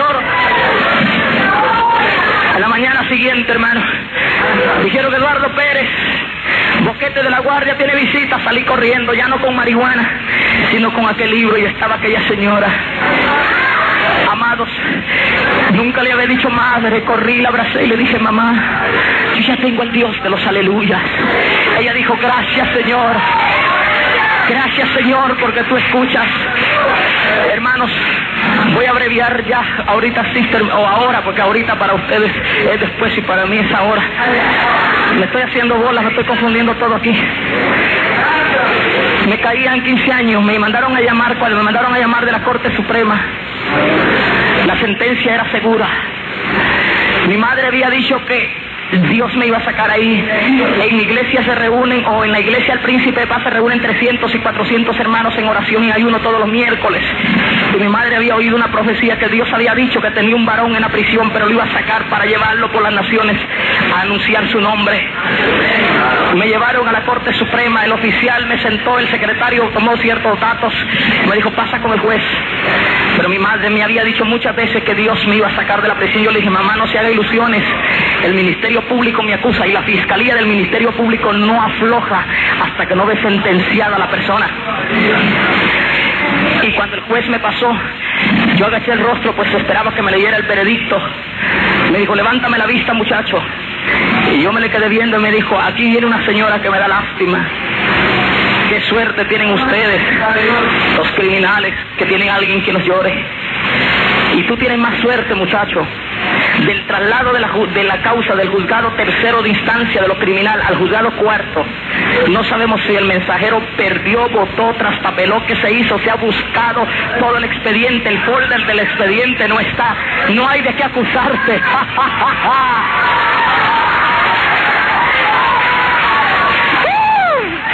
Amigo que estás en la cárcel, acéptalo, él te saca de ahí, allá en la prisión, tú que me estás escuchando, acéptalo, acéptalo, acéptalo, acéptalo, acéptalo. Él te saca de esa cárcel, aleluya. Sin necesidad que te fugues, Él sale de ahí, Él te saca de ahí. Y ahí, amados hermanos, otro día, ese día firmé mi libertad, otro día salí de la prisión y dije: si algún día regreso a una prisión, le dije a mis amigos, va a ser para predicar a Jesucristo. El domingo me llevaron a la iglesia del Príncipe de Paz, que iglesia estaba llenísima, y de antemano les doy un saludo de mi iglesia. Somos casi 5,000 miembros, y un saludo para ustedes de esa amada iglesia. Yo recuerdo que pasé al frente, hermano, me senté en la primera banca, y cuando dijo el predicador: alguna persona quiere convertirse a Cristo, yo levanté la mano y me encaminé para el frente. Aquel muchacho, llegó un diácono, me agarró del brazo para apoyarme en la oración, pero cuando yo volteé a ver, vi a aquel hombre grande con paso seguro, diciendo: gloria a Dios. Dije: ahí está Chema. Y llegó, me puso la mano sobre el hombro y me dijo: tu rostro me parece conocido. ¿No eres hijo de la hermana Guillén? Y yo le dije: sí. ¿Tú eres Eduardo? Y yo le dije: sí, yo soy Eduardo. Aquel hombre, hermano, comenzó a llorar y me abrazó y dijo: uno de los grandes milagros que yo he visto en mi vida, a un excomandante comunista guerrillero rendido a los pies de Cristo. Y después aquel varón amado, hermanos, fue más que mi padre, más que mi amigo, más que mi hermano, mi amado pastor, hermano Chema. Yo lo llegué a querer tanto, hermano. 5 años que él se fue con el Señor. Yo lloré tanto por ese pastor, porque lo amé tanto, hermano. Me amó tanto, yo quise tanto al hermano Chema. Yo sé que cuando lo mencioné ustedes se recuerdan de Jaime, de Loco. Y yo, hermano, estoy tratando de traer a un ex sacerdote católico que se convirtió en el ministerio del hermano Chema. Lo voy a traer a Puerto Rico para que venga y testifique también. Hermano Chema fue un gran hombre de Dios y el Señor lo tiene. Y muy pronto me reúno con él porque Cristo viene. En esta noche, yo fui un poeta revolucionario, y aquí sí termino completamente. Escribí poesía, salieron en muchas revistas universitarias mis pensamientos. Escribí siempre poemas de protesta. Escribí siempre poemas de protesta. Pero cuando vine a Cristo, mi lira poética tuvo una nueva inspiración. Yo ya no sé si escribo en prosa, ya no sé si escribo en verso, porque mi alma ya no reconoce el lenguaje de la Real Academia Española de la Lengua, solamente conoce la gratitud al Dios de la gloria. El primer poema que Dios me dio de una serie grande que me ha dado, la gloria sea para Él, se titula Búsqueda Angustiosa.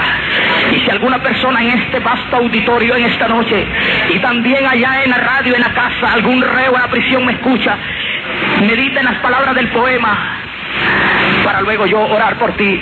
El poema dice así: es búsqueda angustiosa.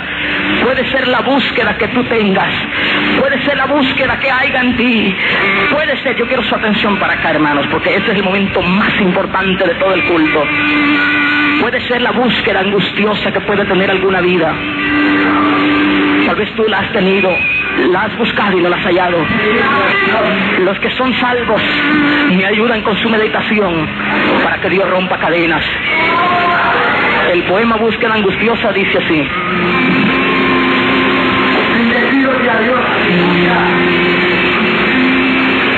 ¿a dónde está, Señor? ¿A dónde está, Señor? ¿A dónde? Señor, es mi búsqueda angustiosa. ¿A dónde está, Señor? ¿A dónde? Señor, cabalgo en el corcel del tiempo, llevando en ancas plenilunios errantes de tristeza y de soledad. ¿A dónde está, Señor? ¿A dónde? Es mi búsqueda angustiosa, Señor. Señor, la gente dice que tú existes, la gente dice que tú habitas en la felicidad, la gente dice que tú habitas en la paz, la gente dice que tú habitas en el amor, pero yo en ningún lugar me encuentro. ¿A dónde está, Señor? ¿A dónde? Es mi búsqueda angustiosa, Señor. Señor, así como el gorrión liba las flores y el borracho liba la copa, y yo he libado el cáliz amargo del dolor. ¿A dónde está, Señor? ¿A dónde? Señor, la gente dice que tú habitas en imágenes. La gente dice que tú habitas, Señor, en lugares, pero yo no te encuentro. ¿A dónde está, Señor? ¿A dónde? Es mi búsqueda angustiosa, Señor. Señor, hoy es que no existe, Señor. Hoy es que no existe, Señor. Hoy yo estoy ciego y no te veo. Hoy yo estoy ciego y no te veo. Señor, pero en aquella oscura celda de prisión llegó tu luz bendita del Evangelio, Señor. Llegó tu luz bendita del Evangelio y puedo gritar ahora, Señor, porque veo y no estoy ciego, porque soy la veleta, porque soy la veleta que Cristo movió, rescatóme del naufragio del tormento, mi vida pecadora, por su gracia, Él transformó. Amén. Señor, en esta noche, salva las almas. Señor, cambia, transforma. Señor, hablaré de la segunda parte de lo que fue mi vida. Trataré de hablar y de presentar, Señor, esa parte de la cual no hemos podido hablar muchas veces, pero que esta noche la diremos. Yo quiero, Señor, que tú toques los corazones y las almas que no te conocen en esta noche. En el nombre de Jesús. Amén. Denle un aplauso al Señor en esta noche.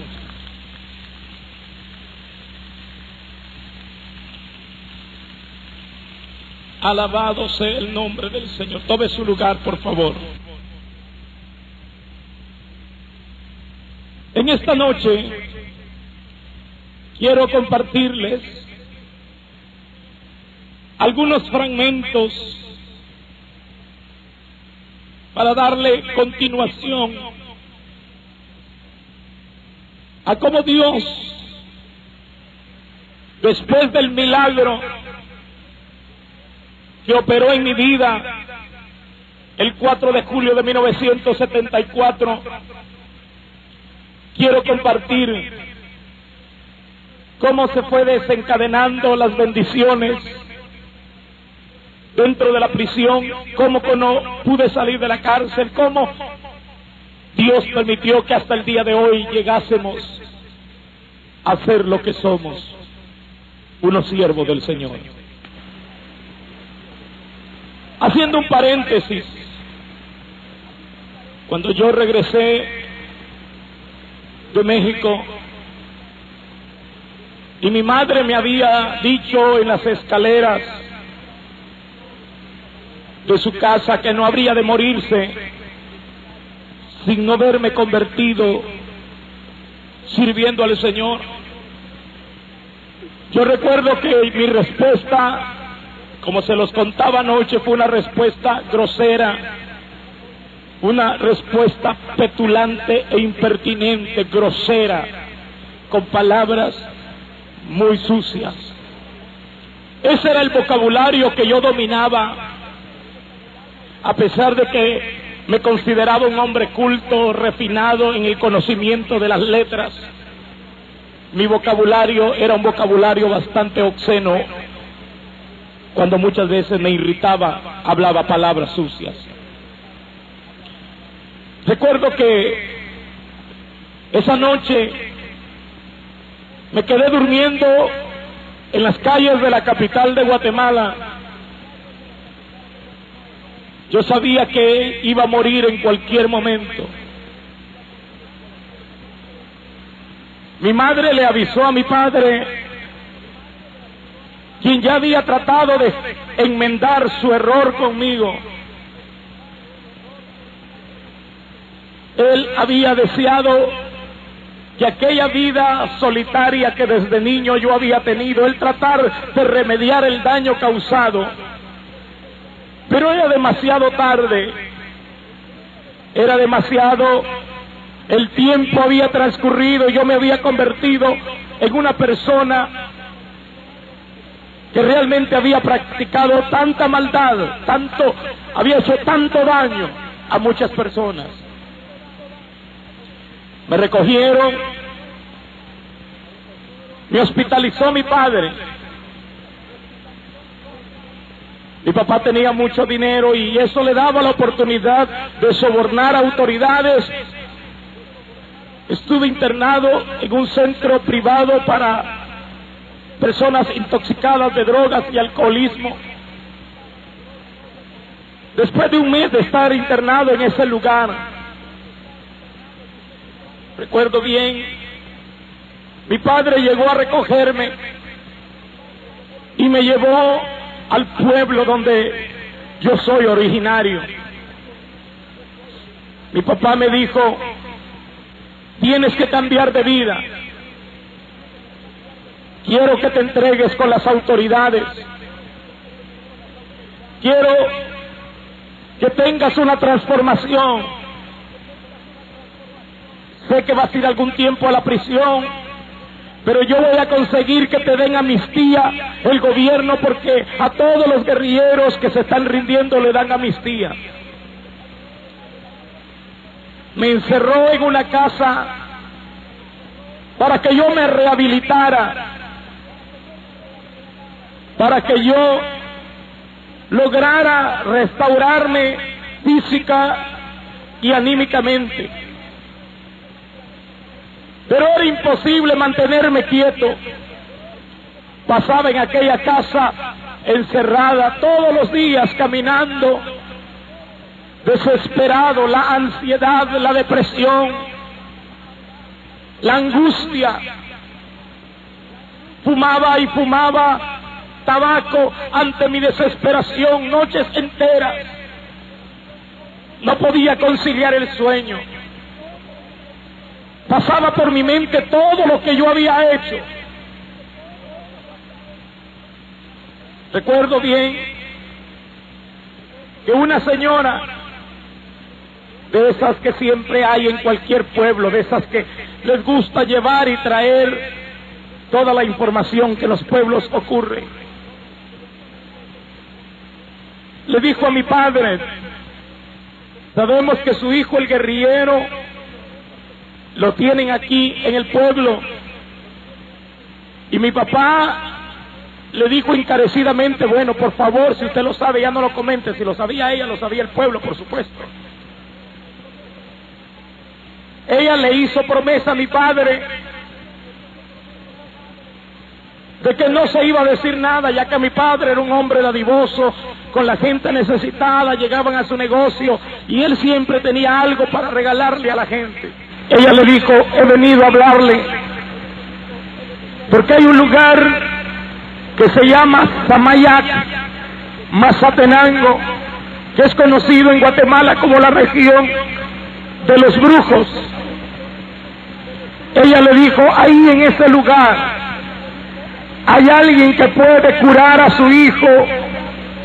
Ahí dicen que han cambiado a los peores criminales por medio de trabajo de espiritismo. Yo sé que usted es un hombre bueno y que sufre mucho por su hijo, el guerrillero. Llévelo allá. Mi padre le dijo, ¿usted me asegura que ahí pueden cambiar a este muchacho? Y ella le dijo, es seguro que sí lo cambia. Aquel hombre preparó un collar de ajos para que yo cargase en el cuello, porque los ajos iban a ser repelentes a las influencias del mal. Pero cuando comenzó a preparar otra vez las botellitas, yo me salí y mi padre mandó a su chofer a buscarme. Me alcanzaron y mi padre dijo, ¿verdad que no quieres cambiar? Y yo le dije, es que me van a volver a dar esas botellas, yo no quiero más de eso. Mi padre dijo, pero es que esto es lo último que se puede hacer. A ti no hay poder humano que te cambie. Solamente con ayuda de estas gentes vas a ser cambiado. Lo que mi padre desconocía es que un demonio no puede sacar a otro. Para sacarme esa cárcel de opresión y de cautividad que yo tenía, se necesitaba más que un método de brujería, más que imágenes de la iglesia tradicional. Lo que yo necesitaba era el poderoso baño de la sangre preciosa de Cristo Jesús. Dale un aplauso al Señor. Volví nuevamente al asalto, volví al robo, volví nuevamente a involucrarme en la violencia. Un día me encontré con mi padre en la ciudad capital de Guatemala. Lo vi demacrado. Yo me acerqué a saludarlo, andaba en un carro robado con otros 4 compañeros asaltantes. Me dijo, ¿para qué te acercas? Si yo ya no soy tu padre. Tú naciste para ser un asesino. naciste para ser un hombre de mal. Yo creo que tú no llevas sangre mía en tus venas. Estoy desconsolado, frustrado. Quiero morirme, me dijo. Ya no quiero saber más de esta vida. Me has hecho tanto daño. Yo nunca había visto llorar a mi padre, pero su rostro comenzaron a brotar lágrimas. Dijo, por favor, si un día nos volvemos a encontrar, si tú vienes por una calle, yo me cambio a la otra, no me digas papá. Eres lo peor, eres una bestia asesina. Yo no le contesté. Él se fue y desde ese momento se desencadenó aquella vida de violencia. Hasta que pretendiendo asaltar un banco caí prisionero. Luego mi conversión en la cárcel, que ayer se las narré.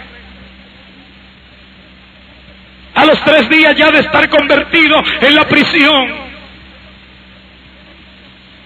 cuando ya Cristo había llegado a mi vida, yo recuerdo que mi madre llegó. Cuando yo la vi venir por aquella entrada de las visitas a la penitenciaría, ya no era aquel hombre maldiciente, lleno de odio. Salí y la vi y le dije, mamá, yo ya tengo al Dios de los aleluyas.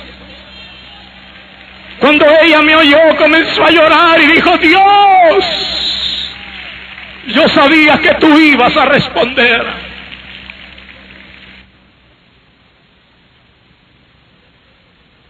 Yo me le quedé viendo y dije, si estás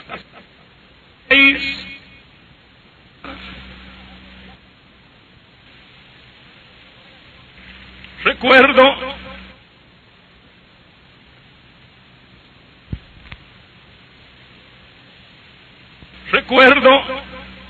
que nos sentamos a platicar. La condena que a mí me iban a dar oscilaba en 30 años, que es la máxima condena, la máxima pena, el máximo grado de condena en mi país. Mi mamá me dijo, yo sé que Dios te puede sacar ahora de la cárcel.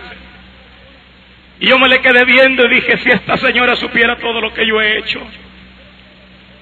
Pero aquella mujer sencilla de letras, que me había mantenido 9 meses en su vientre, que me había abandonado cuando era niño, pero ahora nos encontrábamos ya no con el odio que yo tenía en contra de ella, ya nos habíamos encontrado unidos por un lazo que no se podía destruir, que era el lazo de la comunión que el Espíritu de Dios le da al hombre y a la mujer, aleluya, que se bañe en la sangre preciosa de Cristo Jesús.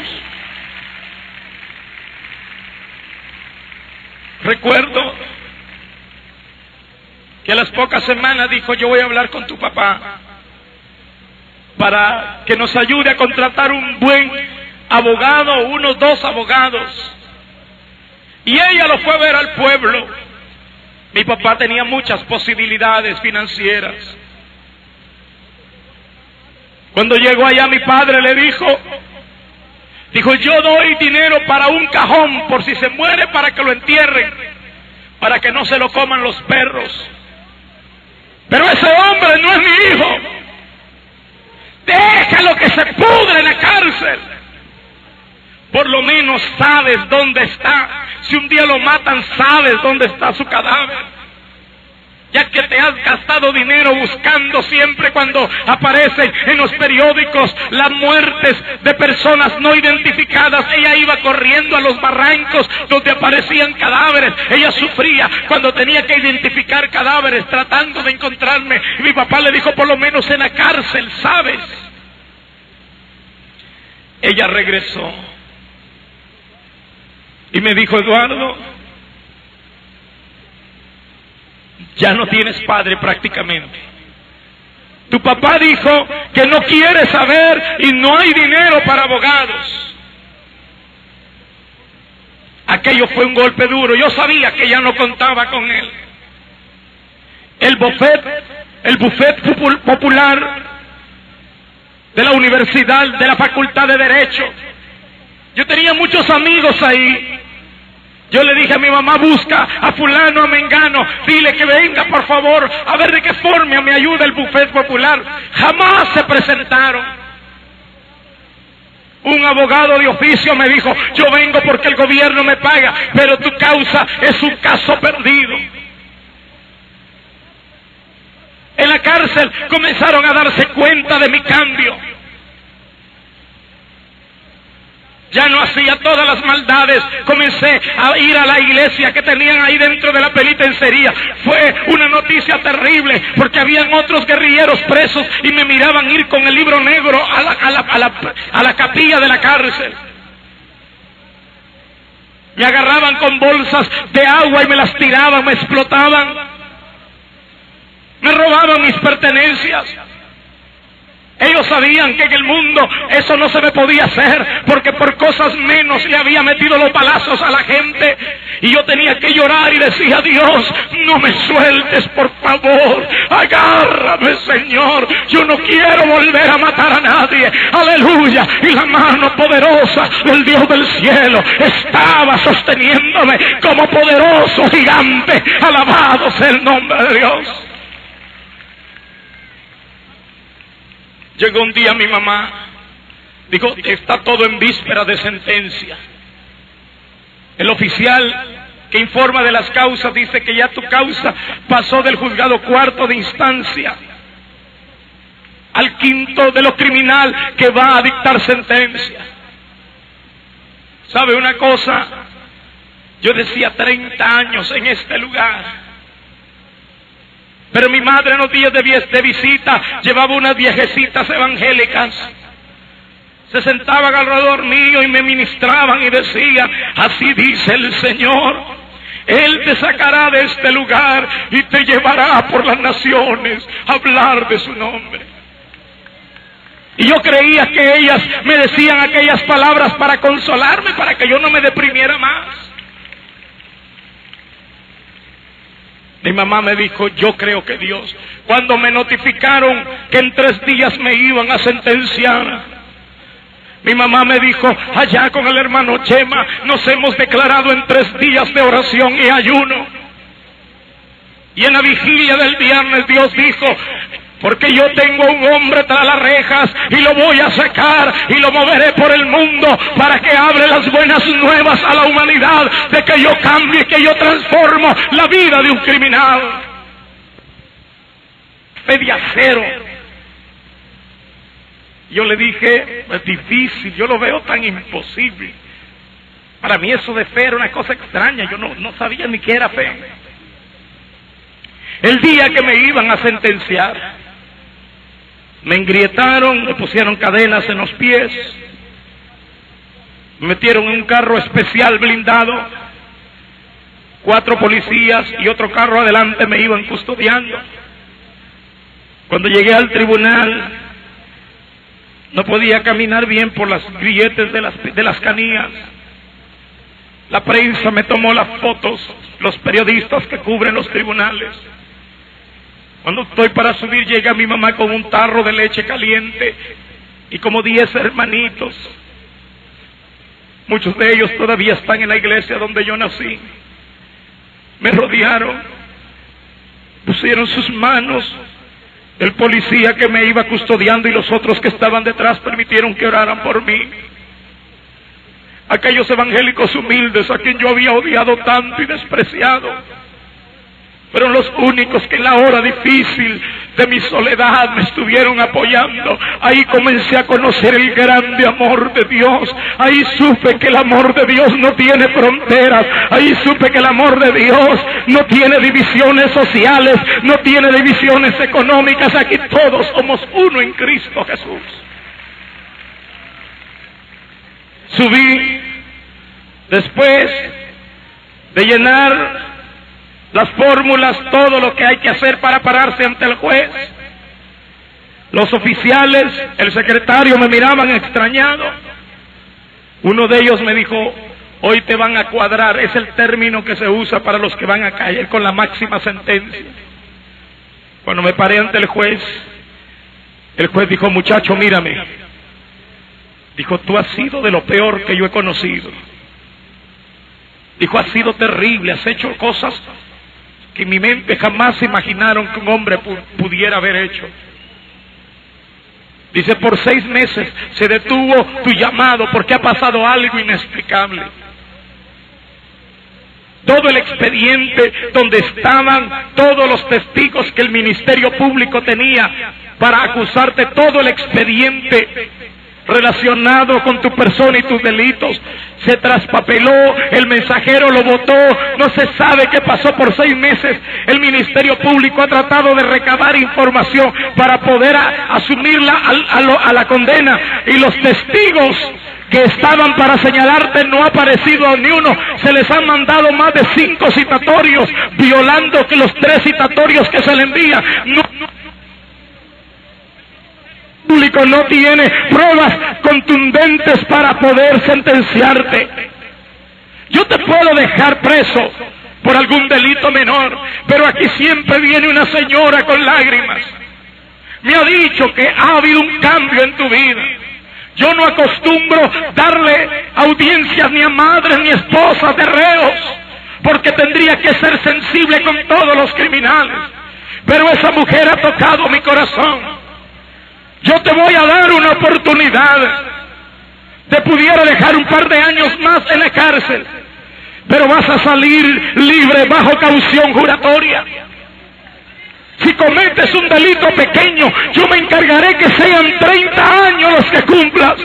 Pasa y firma tu libertad. Mis canillas temblaban. Yo comencé a llorar delante del juez y dije: Dios, gracias. Nadie podía hacer lo que Dios estaba haciendo en ese lugar. Nadie podía entrar a mi favor. Nadie podía levantarme. Nadie podía libertarme. Aleluya. Estaba sucediendo lo del endemoniado gadareno, con lo que inicié la segunda fase de mi testimonio. Recuerdo, salí todavía con los grilletes, firmé mi libertad. Pero ya los policías sabían y me dijeron: qué bueno, le vamos a quitar los grilletes de los pies para que usted ya pueda caminar bien. Y si quiere abrazar a su familia, abrácela.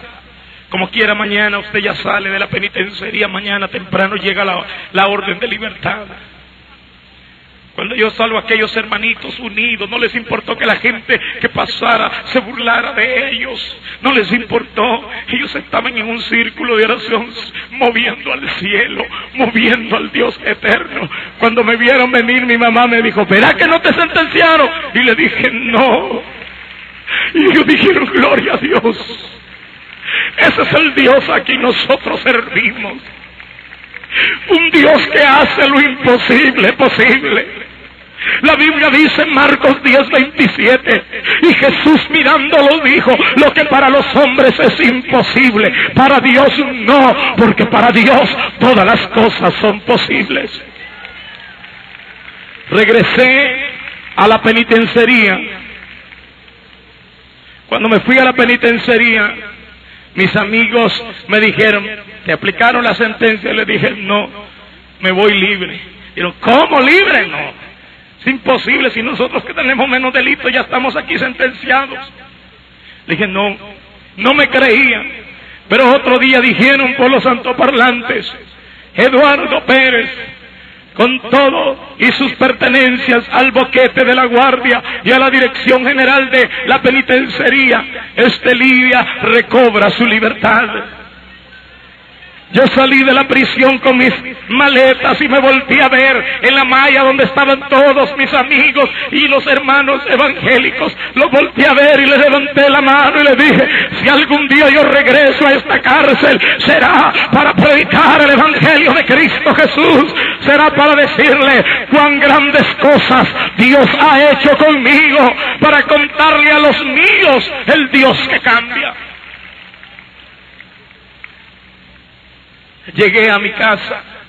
A mí nunca me habían hecho homenajes. A mí solo palizas me habían dado y yo había dado. Yo no sabía lo que era el cariño, hermano. Yo me crié como un animal. Pero ese día, aquellas viejitas que yo les decía viejas locas sin oficio, que repartían trataditos en las calles, tenían una mesa larga, había gallinas, habían hermanos con guitarras, y cuando yo entré me comenzaron a aplaudir. Yo dije, ¿a quién le aplauden? Dijo, a usted, hermano, si usted ahora es nueva criatura, usted es nuestro hermano. Comenzaron a llorar y me abrazaban. Me comenzaron a decir que habían orado por meses para que Dios hiciera ese cambio.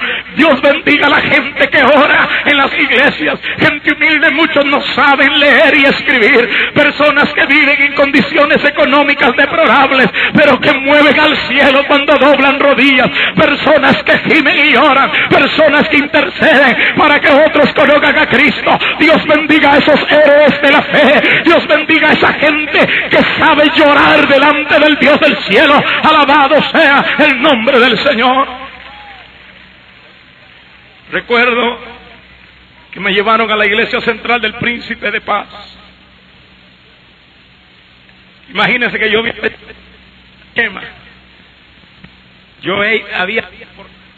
había rapado. ¿Cuántos dicen gloria al Señor? Dale un aplauso al Señor.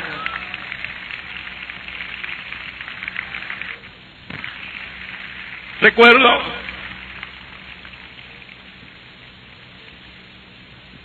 que me senté en la primera banca, todavía se me notaba en el rostro cicatrices, tenía el cabello hasta el hombro, no pesaba ni unas 120 libras mojado. Mire todo lo que Dios hace, como Dios lo pone de hermoso a uno, ¿verdad? La verdad que sí, hermano. Con todos esos patacones, menestras y todo lo que ustedes le dan aquí a uno, si no se cuida sale inflado uno y aquí, como que el lobo. ¿Cuántos dicen gloria a Dios por el Ecuador? Dele la mano al que tiene a su lado, dígale, yo amo al Ecuador. ¿Y usted? Dele un aplauso al Ecuador, su tierra linda.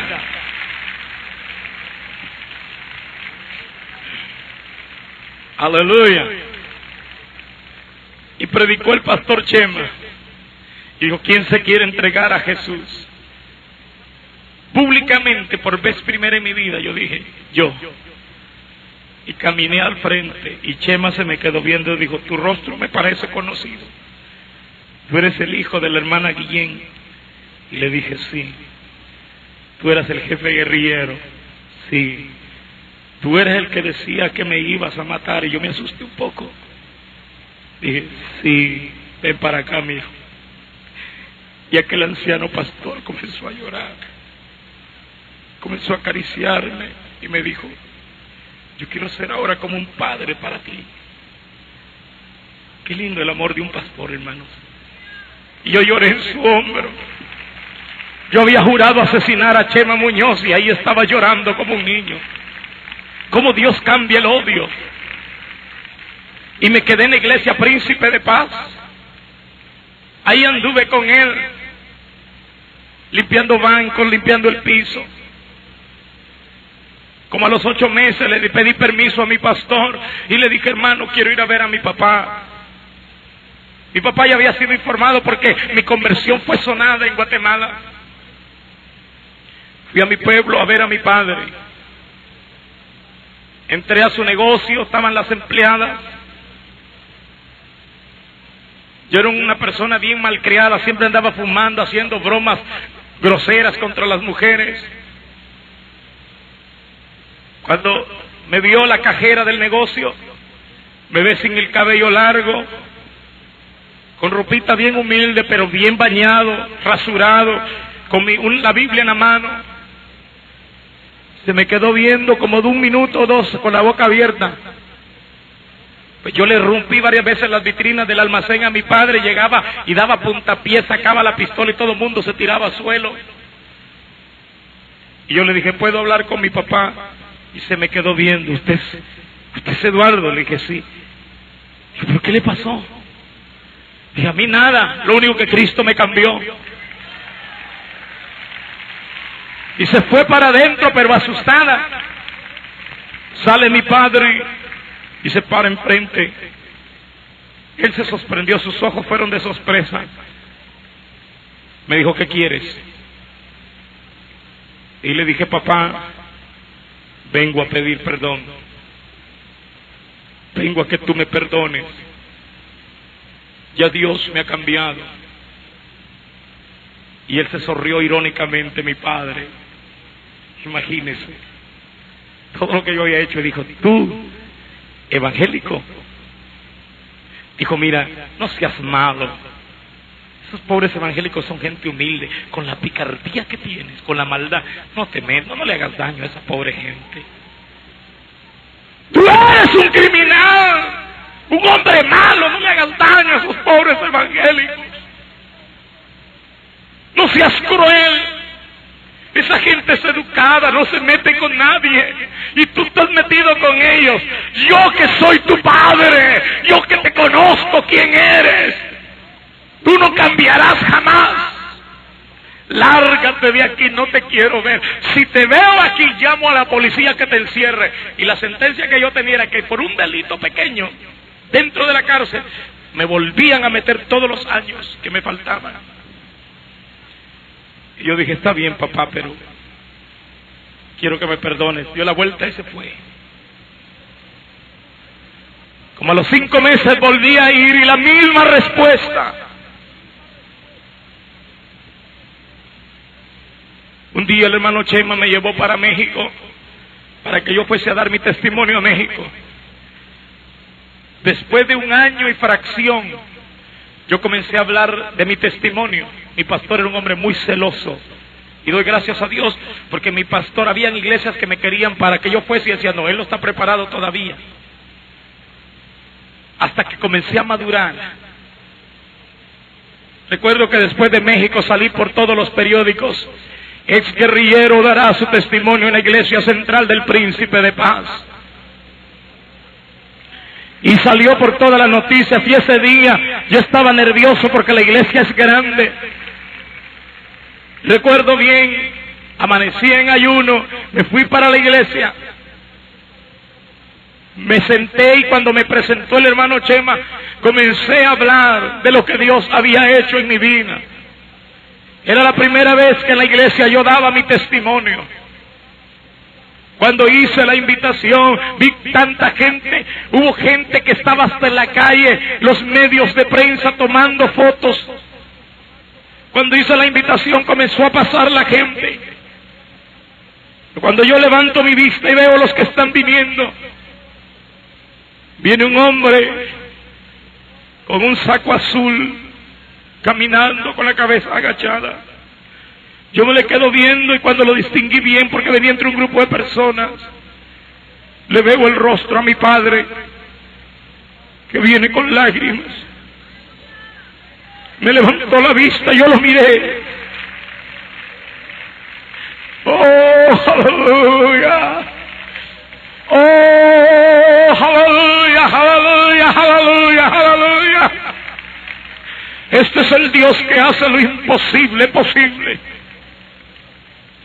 Yo me bajé corriendo y lo abracé y él me abrazó, me dio un beso y me dijo, hijito de mi alma, ahora sé que Dios existe. Ahora sé que Dios es capaz de cambiar. Yo que en esta hora quiero recibir al Cristo que tú estás teniendo en tu corazón.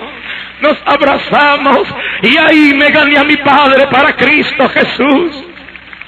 Mi padre que se odiaba con mi madre se saludaron. Nuestra familia que estaba atada a cadenas de odio, a cadenas de amargura, a cadenas de rencor, fueron liberados por el poder de la palabra del Señor, que como aquel endemoniado gadareno fue libertado de aquella presión, de aquella causa. Así Dios me libertó a mí y pude hablarle a mi familia que no es en los brujos, no es en las imágenes ni en la idolatría que está la respuesta a la crisis del hombre, es en el poder bendito de la palabra del Dios del cielo, porque el único que es capaz de cambiar al hombre es el poder regenerador de la sangre preciosa de Cristo Jesús, porque es el único que da vida. Dice la palabra del Señor, porque yo he venido para que tengan vida y la tengan en abundancia. Juan 8:36 dice, y si el Hijo os libertare, seréis verdaderamente libres.